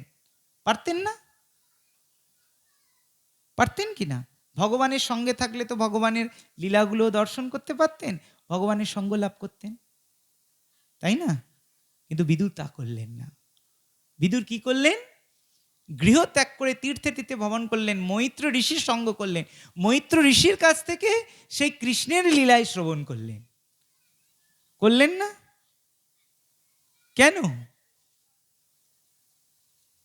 কেননা ভগবানের সঙ্গে থাকলে ভগবানকে ভগবান বোধ নাও হতে পারে, ভগবানকে মনুষ্য জ্ঞান হতে পারে। অবজানন্তি মাম মোড়া মানুষম তনুমাশ্রিতাম। যেমন দুর্যোধন কি মনে করছে? ভগবানকে কৃষ্ণ মানুষ। কংস কত অসুর পাঠিয়েছে, কৃষ্ণ সবগুলোকে বধ করেছে, তবু কংস যোজনা বানাচ্ছে কৃষ্ণকে চানুর মুষ্টিক দিয়ে বধ করবে, কুবলাপির হাতি দিয়ে বধ করবে, ধনুর্যজ্ঞের মাধ্যমে কৃষ্ণকে বধ করবে, তাই না? কত যোজনা কংস বানিয়েছে। কিন্তু অঘাসুর, বকাসুর, তৃণবর্ত, পুতনা, কত অসুরকে, কাকাসুর, শকটাসুর, সব অসুরকে কৃষ্ণ বধ করেছেন। তথাপি কংস ভাবছেন যে আমি কৃষ্ণকে বধ করব। দেখুন, এতজনকে বধ করে তাদেরকে আবার ফিরতও পাঠিয়েছেন কৃষ্ণ। যেমন মামার বাড়ি থেকে খেলনা পাঠায়, খেলনাগুলো কৃষ্ণ ভেঙে চুড়ে আবার মামার কাছে ফেরত পাঠিয়েছে। কিন্তু তথাপি কংস বুঝতে পারছে না যে কৃষ্ণকে মারা সম্ভব নয়। তথাপি কংস যোজনা বানাচ্ছে, পরিকল্পনা বানাচ্ছে যে কৃষ্ণকে কি করে বধ করব, তাই না? তাহলে মায়া কিরকম শক্তিশালী বুঝতে দেবে না ভগবানকে। সেই জন্য ভগবানের সঙ্গে থাকলেও ভগবানের ভগবত্তা সম্পর্কে বোঝা সম্ভব নয়। তাই বিদুরজি দ্বারকায় না গিয়ে মৈত্র ঋষির কাছে গেলেন, মৈত্র ঋষির সঙ্গ করলেন। কিন্তু ভগবানের ভক্তর সঙ্গে ভগবানের কথা শুনলে ভগবানের সান্নিধ্য লাভেরও ফল লাভ হবে এবং ভগবানকে ভগবান রূপে চেনা যাবে। ভক্তি সিদ্ধান্ত সরস্বতী ঠাকুর প্রভুপাদ আবার বৃন্দাবন পরিক্রমার সময়, বৃন্দাবনে তো পরিক্রমার সময় তাঁবু ফেলা হয়, অনেক দূর দূর তো, তা উনি সন্ধ্যাবেলা হরিকথা করছেন, ওনার কিছু শিষ্য চলে গেছেন ওই বৃন্দাবনে সপ্ত দেবালয় দর্শন করতে। 7 জন মূল বিগ্রহ রয়েছে, রাধা শ্যাম সুন্দর, হ্যাঁ, রাধা বিনোদ, রাধা গোকুলানন্দ, রাধা রমন, রাধা দামোদর, রাধা মাধব। এই যে বিগ্রহগণকে দর্শন করতে গেছে, ওনারা যখন ফিরছেন জিজ্ঞেস করছে তোমরা কোথায় গেছিলে? বলছে আমরা বিগ্রহ দর্শন করতে গেছিলাম গুরুদেব প্রভুপাদ। তোমরা বিগ্রহ দর্শন পেয়েছো? বলছে হ্যাঁ প্রভুপাদ। কি দেখলে? আমরা বিগ্রহ দেখতে পাই? বিগ্রহ কি দেখি? যে 3 ফুটের পাথরের মূর্তি বা 2 ফুটের কাঠের মূর্তি, এটাই দেখি না। বিগ্রহকে তখন উনি কি বললেন, বিগ্রহকে কি ওভাবে দেখা যায়? বিগ্রহকে চোখ দিয়ে দেখা যায় না, বিগ্রহকে কান দিয়ে দর্শন করতে হয়। যখন আমরা শুনবো যে রাধারমণ শালিগ্রাম শিলা থেকে প্রকট হয়েছেন, তখন রাধারমণের প্রতি ভাবটা কেমন হবে? যে বিগ্রহ স্বয়ম্ভু, কেউ বানায়নি, শালিগ্রাম শিলা ঝোড়া চাপা দিয়ে রেখে দিয়েছে, সেটা থেকে প্রকট হয়েছে নৃসিংহ চতুর্দশীর দিন, পরের দিন ভোরবেলা। এমনকি সেই শালিগ্রামটা পিঠে ফোঁড়া কুঁজের মতো লেগে রয়েছে, প্রমাণ দেওয়ার জন্য বিগ্রহ। শুধু তাই নয়, আপনারা জানেন কিনা জানি না, রাধারমণে এখনো ম্যাচিস ব্যবহার করা হয় না। ম্যাচিস মানে আরতি হয়, প্রদীপ জ্বালা হয়, তো কোনো ম্যাচিস ব্যবহার করা হয় না। স্বয়ং গোপাল ভট্ট গোস্বামী রাধারমণের সেবার জন্য অগ্নিদেবকে আহ্বান করেছিলেন। অগ্নিদেব প্রকট হয়েছেন, সে 530 বছর আগে থেকে অগ্নি এখনো জ্বলছে, অগ্নি জ্বলছে, সেই অগ্নি দিয়েই রান্না হয়, সে অগ্নিটা কখনো নেবে না, সে অগ্নি দিয়েই আরতি হয়।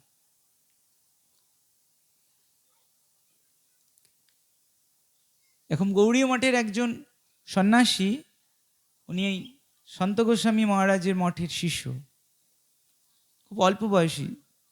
তো উনি কলকাতায় সেবা করতেন, তো ওনার আর ভাল লাগলো না, উনি চলে গেছেন বৃন্দাবনে। তো বৃন্দাবনে গিয়ে উনি জানেন না কোথায় থাকবো, উনি বলছেন আমি আর মন্দিরে থাকবো না, কোথাও একটা সেবা নিয়ে থাকবো। তো একটা গাছতলায় বসে আছেন, দিনে 2 বার করে পঞ্চকোশী পরিক্রমা করতেন। আর সেদিন বসে আছেন পরিশ্রান্ত হয়ে, চিন্তা করছেন যে সকালে জলটা তো তোলা হয়নি, জলও চলে গেল, এরকম ভাবছেন, বসে ভাবছেন গাছতলায় বসে কি হবে, কিছু রান্না টান্নাও করা হলো না। তো শুনশান বৃন্দাবন, রাত্রিবেলা দেখছেন একজন, এখনো তিনি আছেন, এটা অনেক দিনের ঘটনা এমন নয়, তিনি থাকেন ওই রাধা বংশীধারী কুঞ্জে, ওখানে থাকেন এখন। তো একটাই ছেলে ওনার বাবার, বাবা মাও কলকাতায় বারবার যেতেন, বিরক্ত করতে হতো, বৃন্দাবনে চলে গেছেন। গাছতলায় বসে আছেন, বসে বসে ভাবছেন। তো একজন এসে দেখছেন যে আচ্ছা কি ব্যাপার, একজন ব্রজবধূ বালিকা এসছে, অনেক খাবার নিয়ে এসছেন প্রসাদ, বলছে এগুলো আপনি গ্রহণ করুন। ঠিক আছে মাঝি, আপনি यहाँ पे छोड़ दीजिए, मैं बाद में लेता हूँ। ঠিক আছে ওখানে রেখে দিন, পরে আমি খেয়ে নেব। তারপর তিনি অন্য কথা চিন্তা করছেন, হঠাৎ মনে হলো যে এই মাতাজিটা আমাকে খাবার দিয়ে গেলেন আর এতটা পথ একা এলেন, তা উনি এতটা পথ একা যাবেন শুনশান, আমার তো একটা দায়বদ্ধতা, ওনাকে তো একটু এগিয়ে দেওয়া দরকার ছিল। তখন এই কথা যখন মনে পড়েছে, তখন বেশিক্ষণও হয়নি, হঠাৎ উনি উঠে সামনে এগিয়ে গেলেন। এগিয়ে গিয়ে দেখছেন সেই বালিকা আর নেই। পরের দিন সকালে হঠাৎ একজন সাধু এসে বলছেন যে আপনি শুনবেন, আপনাকে না রাধারমণ স্বপ্ন দিয়েছে যে আপনি রাধারমণের একটা সেবা করবেন। তিনি সেবা খোঁজ করছিলেন। রাধারমণ সেই ভক্তটিকে পাঠিয়েছে যে ওই গাছের তলায় একজন বসে রয়েছেন, ওনার কাছে যাও, গিয়ে ওনাকে বলবে যে আমার ফলামান্য সেবা যেন উনি করেন।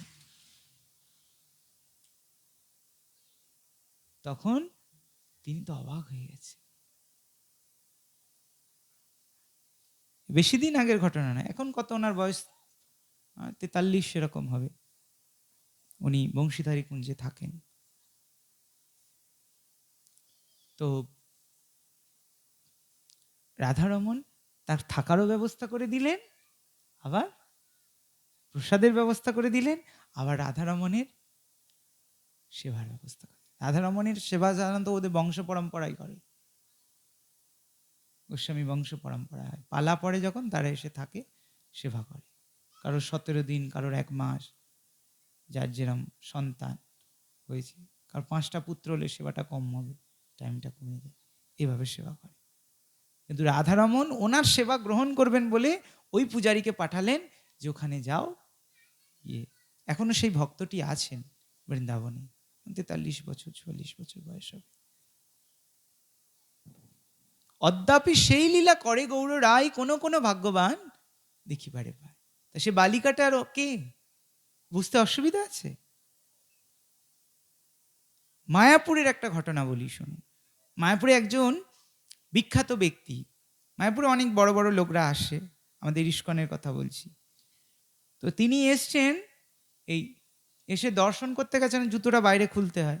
যখন জুতোটা বাইরে খুলেছেন, ভাবছেন বাবা এই যে জুতোটা বাইরে খুলে তো ভগবানকে রাধা মাধবকে দর্শন করছেন, করতে করতে জুতোর চিন্তা হচ্ছে, জুতোটা যদি কেউ সত্যি নিয়ে নেয়, দামি জুতো হয় না, আমরা জুতো রেখে যদি মন্দিরে গেলে মনে হয় জুতোটা হয়তো কেউ নিয়ে নিতে পারে, ভালো জুতো পরে গেলে মনে হয় না। যাই হোক, তার এরকম মনে হচ্ছে। আর সত্যি সত্যি ধাম তো চিন্তামণি, জুতো চুরি হয়ে গেছে, বাইরে এসে আর জুতো দেখতে পায়নি। তখন সবে গীতা ভবন হয়েছে, গীতা ভবনের ওই ফার্স্ট ফ্লোরটা হয়েছে, ওই গীতা ভবনে উনি গেস্ট হাউস নিয়েছেন, ছিলেন রাত্রেবেলা। তখন রাত প্রায় 1:30-2 এরকম বাজে। তখন দেখছেন নূপুরের ধ্বনি ওই গীতা ভবনে, নূপুরের ধ্বনি বাজছে, এবং তিনি দেখছেন একটা বিদেশি মাতাজির মতো দেখতে, এরকম লম্বা, অত্যন্ত সুন্দরী, তিনি ওরকম গোপী ভাবে এসে তার আর বাথরুম যাচ্ছেন। এবার গীতা ভবনে বাথরুমটা অনেক দূরে, তো যারা গীতা ভবনে থেকেছেন দেখেছেন, সে বাথরুমটা যাচ্ছেন, যাওয়ার পথে হঠাৎ ঘুম ভেঙে গেছে, যাওয়ার পথে দেখছেন সেই মাতাজি জুতোটা ওখানে রাখছে। তারপরে পিছন ফিরেছেন, আর নেই। জননিবাস প্রভুকে স্বপ্ন দিয়েছেন যে তাহলে এরকম রাধারানীর কাছে বলছেন, আমি মায়াপুরে এলাম, জুতোটা চুরি হয়ে গেল। মায়াপুরের রাধারানী তার জুতোটা তার ঘরের দরজার সামনে পৌঁছে দিয়েছে। বুঝতে পারছেন মায়াপুরের ঘটনা? মায়াপুরে অনেক লীলা রয়েছে। একবার একজন ভক্ত শৃঙ্গার করতে করতে এরকম সেফটি পিন ফুটে গেছিল, পিন লাগানো হয় তো কাপড় প্লেট দেওয়ার জন্য। তো জনিবাস প্রভুকে দেখাচ্ছেন, দেখো এটার মধ্যে রক্ত ঝরছে রাধারানীর কাঁধ থেকে। বিগ্রহ নাও তুমি সাক্ষাৎ ব্রজেন্দ্রানন্দ। বুঝতে পারছি? এই জন্য ভগবান কোনো সাধারণ নয়। হ্যাঁ, আমাদের মন্দিরেও এরকম অনেক ঘটনা আছে, লীলা। গিরাজের দই ভক্ষণ লীলা। একবার আমাদের মন্দিরে এরকম ভোগ নিবেদন করা হয়েছে, তো দইয়ের ভাঁড়টা রাখার আর জায়গা নেই। একজন মাতাজির স্বামী খুব অসুস্থ ছিলেন, তিনি চরণামৃত নিয়ে যেতেন। চরণামৃতের ফলে তার স্বামী সুস্থ হয়ে গেছে। তখন ওই দইটা গিরিরাজের সামনে রাখা হয়েছে। ভোগ লাগানোর পরে যখন দরজা খোলা হচ্ছে, ওই দইটার ওপর পুরো 4টে আঙুলের দাগ। আমাদের মন্দিরের ঘটনা।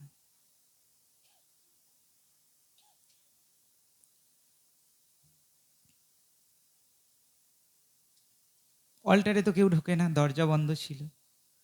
4টে আঙুলের দাগ কি করে আসলো দইয়ের ভাঁড়ের ওপর?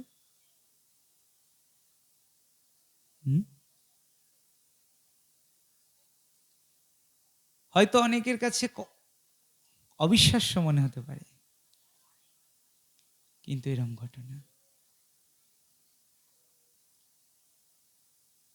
বুঝতে পেরেছি?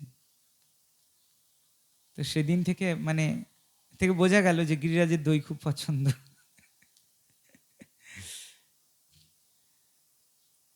তো এরকম ভগবানের অনেক অভূতপূর্ব লীলা রয়েছে।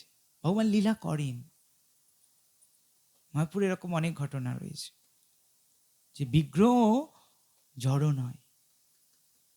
জগন্নিবাস প্রভু গৃহস্থ ভক্তরা অনেক ভোগ নিবেদন করে, নিয়ে আসে ভোগ বানিয়ে। জগন্নাথের স্নান যাত্রাতে জগন্নিবাস প্রভু ভোগ লাগিয়েছে।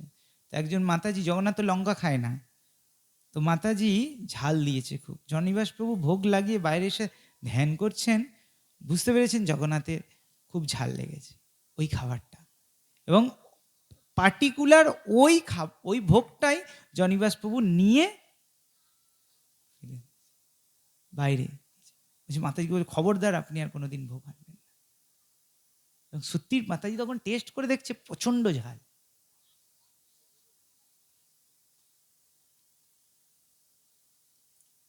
মায়াপুরে আরো রকম লীলা রয়েছে, দুধ ভক্ষণ লীলা। এখন গ্লাসে করে দুধ দেওয়া হয়েছে, রাধা মাধবকে, রাধারানীকে দুধ দিতে হয়। রাত্রেবেলা রাধারানী গরম দুধ না খেলে ঘুম আসে না, ঠিক আছে? আমাদের মন্দিরেও দেওয়া হয়, কিছু থাকুক আর না থাকুক। সকালে ক্ষীর আর রাতে দুধ, এখনো চলেই চলেছে। কোনোদিন বন্ধ করা মুশকিল। মহারাজ বলেছিলেন প্রতিষ্ঠার সময়। তো এরকম মায়াপুরে দুধ দেওয়া হয়েছে, গরম দুধ। তো সেদিন মায়াপুরে সব টাইমলি সেবা হয়, তো দুধ দিয়েছে। জগন্নিবাস প্রভু ভোগ লাগিয়ে বাইরে এসে জপ করছেন, খটাং করে আওয়াজ হয়েছে। মায়াপুরের ভোগের টেবিলটা অনেক বড়, আর ওখানে ইঁদুর টিঁদুরও নেই যে গ্লাসটা ফেলে দেয়। সঙ্গে সঙ্গে দরজা খুলে দেখছে দুধের গ্লাসটা গড়াচ্ছে। যে পূজারি ভোগ প্লেটটা নিয়ে এসেছিল তাকে জিজ্ঞেস করছে, তুমি দুধটা কি ঠান্ডা দিয়েছিলে না গরম দিয়েছিলে? রাধারানীর দুধটা দিতে হয় ঈষদ উষ্ণ, গরম দুধ থালায় গড়িয়ে একটু নেড়ে চেড়ে আবার গ্লাসে ঢেলে এভাবে দিতে হয়। বলে অতটুকু সময় ছিল না, দেরি হয়ে গেছিল, তাই গরম দুধটা দিয়ে দিয়েছি। তো দুধের গ্লাসটা ফেলে দিয়েছে। কেন মাধব ফেলে দিয়েছে? কারণ রুক্মিণী দেবী এই একই ভুল করেছিলেন। কৃষ্ণ বৃন্দাবনবাসীর কথা এত বর্ণনা করেছে যে রুক্মিণী দেবী অবাক হয়ে গেছেন, তারা কত ভালোবাসে কৃষ্ণকে। যখন রুক্মিণী দেবী আজ দেখতে গেছেন, তো সবাই গেছেন যে ঐশ্বর্য দর্শন করবে। রাধারানীকে ঘিরে রয়েছেন গোপীরা। যখন গেছেন তখন বলছে, না না আপনারা এখন যাবেন না, এখন ব্রজগোপিকারা স্নান করছেন। বলছে, আরে আমরা দ্বারকার রানী মহিষী, যাই হন। সেখানে সব গোপীরা আটকে দিয়েছেন। তো একটা গোপী পুরো রাধারানী স্নান করছেন বলে গোপীরা পরপর দাঁড়িয়ে পুকুরের দিকে, রাধারানীর দিকে মুখ করে ঘিরে রয়েছে। তো বলছে কেমন মহিষী রুক্মিণী দেবী ইচ্ছা হয়েছে তাকে দর্শন করার ইচ্ছা হয়েছে। যখন রুক্মিণী দেবী তাকে দর্শন করতে যাচ্ছেন, তো শুধুমাত্র ওই দুটো গোপীর মাঝখানে একটু ছিদ্রপথে দর্শন করেছে। রাধারানী তার শুধুমাত্র চুলটা যখন উল্টিয়েছেন, সে রাধারানীর চুলের দুটি দর্শন করে রুক্মিণী দেবী মূর্ছা গেছেন, পড়ে গেছেন। এত অপূর্ব সুন্দর কেউ হতে পারে রুক্মিণী দেবী কল্পনা করতে পারেননি, কৃষ্ণের স্ত্রী। তখন কৃষ্ণের কাছে গিয়ে বললেন এই কথা। তাঁবু ফেলা হয়েছে, কৃষ্ণ রুক্মিণী দেবীর তাঁবুতে রয়েছেন। তখন বললেন আমি তাহলে ওই যে রাধা তোমার এত প্রিয়া, আমি তার সেবা করতে চাই, তিনি কি করলে সন্তুষ্ট হবেন? তো কৃষ্ণ বলে দিলেন রাধারানীর উষদ উষ্ণ দুধ পান করলে তবে নিদ্রা আসে। তাই রুক্মিণী দেবী দুধ নিয়ে গেলেন রাধারানীর তাঁবুতে। যখন দুধ নিয়ে গেলেন রুক্মিণী দেবী, তখন রাধারানীকে দুধ পান করতে অনুরোধ করলেন। এবার যখন বললেন যে কৃষ্ণ বলেছেন, রাধারানী কোনো দ্বিধা না করে সে দুধ পান করে নিয়েছেন, গরম দুধ। আর রুক্মিণী দেবী এসে যখন কৃষ্ণের পাদ সেবা করছেন, তখন দেখছেন কৃষ্ণের চরণে বড় বড় ফোসকা, করে চিৎকার করে উঠেছে কৃষ্ণ, এ কি, এটা কিভাবে হলো, কে কে কি করলো? তখন কৃষ্ণ জিজ্ঞেস করছেন রুক্মিণী দেবীকে, আচ্ছা তুমি রাধারানীকে দুধ নিবেদন করেছো? বলছে হ্যাঁ। কিরকম দুধ দিয়েছো? বলছে কেন, দুধ গরম করে যেভাবে দেয়। যে দেখো আমার পায়ে ফোসকা পড়েছে। কেন না, কৃষ্ণ রাধারানী সবসময় তার হৃদয়ে কৃষ্ণের পাদপদ্মের ধ্যান করে। যখন রাধারানী দুধ পান করেছেন, সে কৃষ্ণের চরণে লেগে ফোসকা পড়ে গেছে। বুঝতে পারছি এরকম লীলাও ভগবান বিগ্রহ রূপে প্রকট করছে, যে লীলা বাস্তবিক লীলা করছে।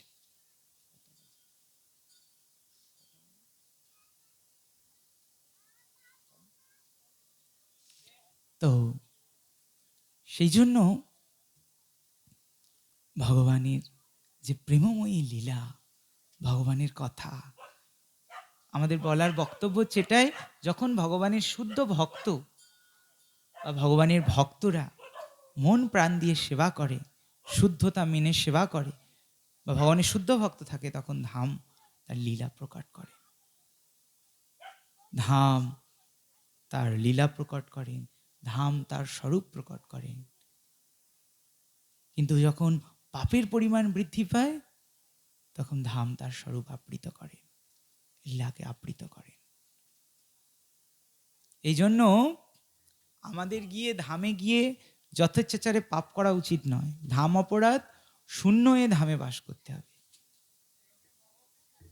তবে ধামের কৃপা লাভ করা যায়, না হলে পরে ধামের কৃপা লাভ করা যাবে না।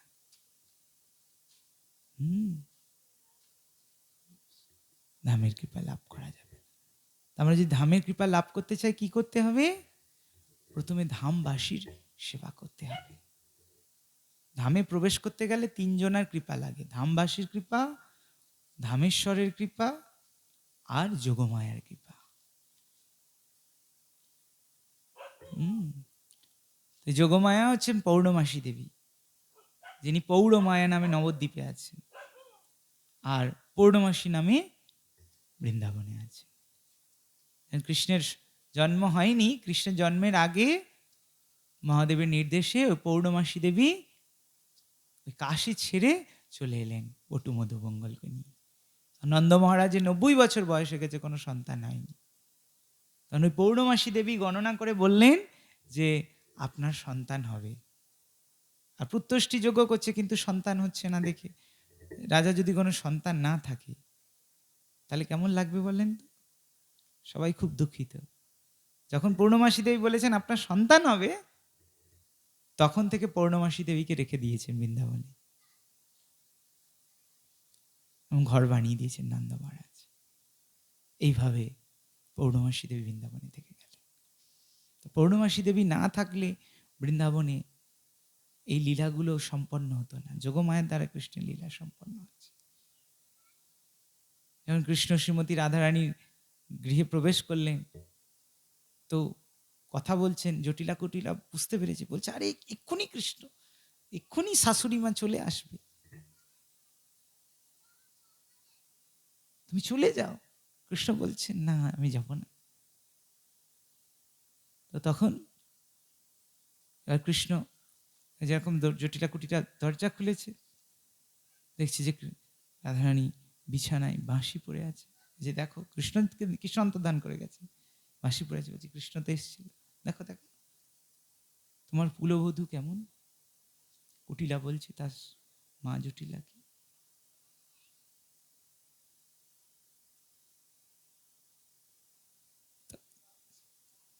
এরকম তখন বললে কি হবে, কি হয়েছে এটা, বা তুমি জানো না গত রাতে বাঁশির পৌর্ণমাসী দেবী এসেছে আর রাধারানী কাঁদছেন, কুলোটা যত গাল আছে রাধারানীকে গাল বন্ধ করছে। তখন পৌর্ণমাসী দেবী এর বাড়িতে এসছে, রাধারানী গৃহে এসে বলছেন যে তোমরা জানো না গত রাতে বাঁশির বৃষ্টি হয়েছিল।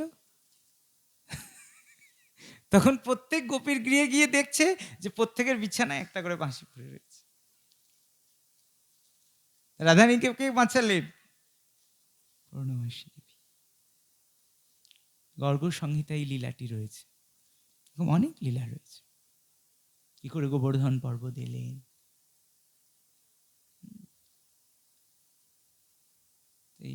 এ বর্ণনা করছেন কৃষ্ণের কাকা সুনন্দ।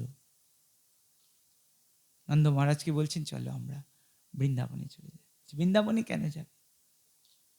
বৃন্দাবনের মহিমা তো শোনো, বৃন্দাবনে গিরিরাজ রয়েছে, সাক্ষাৎ শালিগ্রাম। গিরিরাজ কোথায় ছিল না? পলখদ্বীপে। এই পলখদ্বীপে গিরিরাজ জন্মেছিল, সুমেরু পর্বতের জ্যেষ্ঠ পুত্ররূপে। তাকে মেরু শ্রেষ্ঠ, পর্বত শ্রেষ্ঠ বলা হয়েছে এই গিরিরাজকে। আর এই গিরিরাজ যখন কে নিয়ে আসতে অগস্ত্য ঋষি গেছেন, কোথায় না কাশীতে স্থাপন করবে, কাশীকে সুন্দর দেখো। তাই এটা আছে জম্বুদ্বীপ, এর চারিদিকে লবণ সমুদ্র, তার থেকে কত দূরে রয়েছে। এবং 6টা দ্বীপ আছে, জম্বুদ্বীপ, তারপর শাকদ্বীপ, ক্রৌঞ্চদ্বীপ, শালমলী দ্বীপ, তারপর পলখদ্বীপ। একটা করে দ্বীপ, তারপর একটা করে সমুদ্র। তো সেই পলখদ্বীপ থেকে গিরিরাজকে নিয়ে আসছেন চাকিয়ে চাকিয়ে। কে? ওই 21 কিলোমিটার গিরিরাজ। কৃষ্ণ তো গিরিরাজকে চাকিয়েছিলেন। তাহলে এবার চিন্তা করুন অগস্ত্য ঋষির কত শক্তি, তিনি গিরিরাজকে নিয়ে আসছেন। কৃষ্ণ তো 7 দিন 7 রাত চাকিয়েছিলেন, আর কোথায় না সেই পলখদ্বীপ থেকে নিয়ে আসছেন। কোথায় নিয়ে আসবেন না কাশীতে। কাশীতে সুন্দর দেখা হবে। কিন্তু যখন বৃন্দাবন আসলো, উনি চিনতে পারলেন এটা বৃন্দাবন, তখন উনি ভাবলেন যে আমি আর বৃন্দাবনে যাবো না। ওনার সঙ্গে একটা শর্ত হয়েছে। সুমেরু পর্বতকে উনি অনুরোধ করেছিলেন। সুমেরু বললাম আমি কিছু বলতে পারবো না, আমার পুত্রকে বলো, উনি যদি যেতে রাজি থাকে যে আমি যেতে পারি, কিন্তু যেখানে রাখবে সেখান থেকে আর যাবো না। তখন গিরিরাজ এত ভার প্রকট করতে লাগলেন, হ্যাঁ, যে গিরিরাজকে তখন আর ওনার বাথরুম পেল, উনি গিরিরাজকে রেখে আর বাথরুম করতে গেলেন। যে বাথরুম করে শৌচ হয়ে স্নান করে এসে গিরিরাজকে তুলছে না, গিরিরাজ উঠছে না, বলছে আমি তার উঠবো না। এই তো শর্ত ছিল। তিনি চিনতে পারলেন বৃন্দাবন কোথায়, পলখদ্বীপ, সেখান থেকে গিরিরাজকে নিয়ে আসছে। এগুলো সব গর্গ সংহিতায় বর্ণনা আছে। এই জন্য এই গর্গ সংহিতা কে বলছেন না? ঋষি গর্গাচার্য তার কন্যা গার্গীকে বর্ণনা করছেন। এই জন্য যে যে লীলা ভাগবতে নেই, এমন অনেক লীলা রয়েছে যেগুলো গর্গ সংহিতায় বর্ণনা আছে, খুব সুন্দর।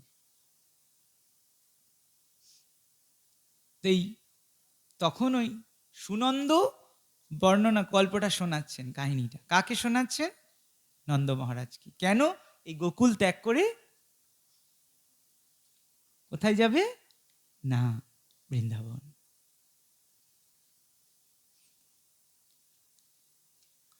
কত গোকুলেই শুধু নন্দ মহারাজের গৃহ ছিল 7 কিলোমিটার। সেই 7 কিলোমিটার গৃহ সব প্রাসাদ পরিত্যাগ করে তারা বৃন্দাবনে গেলেন। 9 লক্ষ গাভী আর এক অসংখ্য বাছুর। এক অসংখ্য শব্দের অর্থ হচ্ছে একের পিছনে 17টা শূন্য দিলে যা হয়, এতগুলো বাছুর, আর 9 লক্ষ গাভী, আর 20 লক্ষ অলরেডি কৃষ্ণের জন্ম সময় দান করে দিয়েছেন, আর এক অসংখ্য বাছুর। 7 কিলোমিটার শুধু গৃহের পরিধি, সেগুলো সব ছেড়ে দিয়ে, কৃষ্ণের কথায় সব ছেড়ে দিয়ে তারা বৃন্দাবনে আসছে। কৃষ্ণের প্রতি কত ভালোবাসা থাকলে তবে সেটা সম্ভব হয়। তখন ওখানে গিরিরাজ রয়ে গেলেন।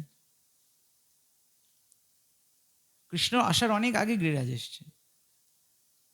শুধু তাই নয়, যখন হনুমানজি ওই সেতু বন্ধনের কাজ করছিলেন, তখন তো পাথর কম পড়লে, বলে যাও খুঁজে নিয়ে আসো, কোথা থেকে আনা যাবে। তো বললে কৃষ্ণ, হনুমান আসলেন গিরিরাজের তটে, গিরিরাজকে বললেন আমি তোমাকে নিয়ে যাব, আর তোমার অঙ্গে ভগবান তার চরণ স্থাপন করবে। গিরিরাজ রাজি হয়ে গেলেন যে আমি রামচন্দ্রের সেবায় লাগব। কিন্তু ভগবান রামচন্দ্র বললেন, যখন সেতু বন্ধন কার্য সম্পন্ন হয়ে যাবে, তখন আকাশে একটা সিগনাল দেওয়া হবে, ধোঁয়া দেওয়া হবে, যে ধোঁয়া দেখে চিনতে পারবে যে সেতু বন্ধন হয়ে গেছে। তো অলরেডি হয়ে গেছে। তো হনুমান এত করে মানিয়ে গিরিরাজকে যখন আনতে যাচ্ছিলেন, গিরিরাজকে আনতে, আর তখন হঠাৎ বললেন এবার হয়ে গেছে। গিরিরাজকে বললেন যে সেতু বন্ধন হয়ে গেছে। আর গিরিরাজের মন খারাপ, যে আরে আমাকে তাহলে এত করে বললেন, আমি তো আপনার সঙ্গে এগিয়ে আসলাম, আবার ভগবানের সেবায় লাগতে পারলাম না, তাহলে আমার কি হবে? তখন না হনুমান গিরিরাজকে আশীর্বাদ করলেন যে যখন কৃষ্ণ দাপর যুগে আসবেন, তখন তোমার উপর কৃষ্ণ লীলাবিলাস করবে, এবং 7 দিন 7 রাত তোমার সান্নিধ্যে কৃষ্ণ বাস করবে। এইভাবে কৃষ্ণ গিরিরাজের সেবা করেছেন, গিরিরাজের মহিমা জগতে প্রকাশ করেছেন, গিরিরাজকে পুজো করিয়েছেন, গিরিরাজকে প্রদক্ষিণ করিয়েছেন। এখনো পর্যন্ত বৃন্দাবনে সমস্ত ব্রজবাসীরা গিরিরাজকে পরিক্রমা লাগায়, ভক্তরা গিয়ে গিরিরাজ পরিক্রমা করে। কারণ জীবনের ব্রতই, কেউ 1008 দণ্ডবত দিচ্ছে, কেউ 10,008 বার এক জায়গায় শুয়ে পড়ে গিরিরাজ 21 কিলোমিটার গিরিরাজকে প্রদক্ষিণ করছে। তাহলে কত বছর লাগতে পারে? এক জায়গায় 10,008 বার শুয়ে প্রণাম করছে, ওইরকমভাবে 21 কিলোমিটার গিরিরাজ প্রদক্ষিণ করছে। ওটা দেখলে না, এরকম পাথর, 10,008টা পাথর একবার করে প্রণাম করবেন, প্রণাম করার পর আবার ওই একটা করে পাথর মাথার কাছে রাখবেন। এরকমভাবে 10,008 বার এক জায়গায় শুয়ে শুয়ে ওই 21 কিলোমিটার পরিক্রমা করছে। দেখলে মনে হবে যে আমরা কি ভক্ত, কোথায় থাকি। হ্যাঁ, বুঝতে পারছেন? বর্ষা বৃষ্টি, আর যারা এই দণ্ডবত পরিক্রমা করে, তার সংকল্প করে তার বৃষ্টি হোক, রোদ হোক, যাই হোক, প্রত্যেক দিন পরিক্রমা দিতে হবে, একটু হলেও এগোতে হবে, উপবাস দেওয়া যাবে না। সারা জীবন নয়তো লেগে যাবে, তাই না? তো এইরকম ব্রজবাসীদের ভগবানের প্রতি প্রেম, ভগবানের প্রতি ভালোবাসা, এর থেকে বুঝতে হবে ভগবানের শুদ্ধ, আমাদের যে মূল পয়েন্ট আমরা যেটা বলতে চাইছিলাম, যে ভগবানের ভক্তরা যতক্ষণ এই ব্রহ্মাণ্ডে থাকবে, ততক্ষণ ভগবান বিভিন্ন লীলাবিলাস করবেন এবং তার ধামের মাহাত্ম্য প্রকাশ করবেন। এই জন্য আমাদের সবাইকে ভগবানের ভক্তের সান্নিধ্যে থাকলে আমরা সুরক্ষিত। কেন? ভগবানের কথাও শুনতে পাবো, আবার ভগবানের সঙ্গ লাভ করব।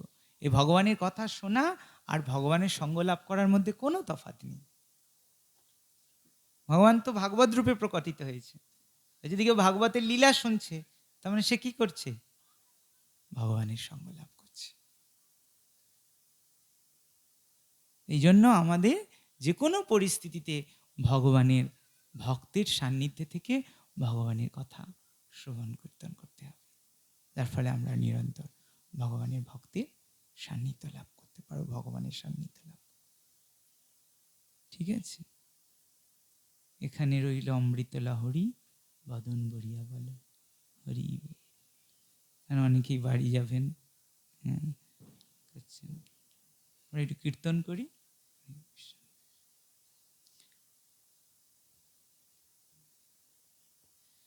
হরে কৃষ্ণ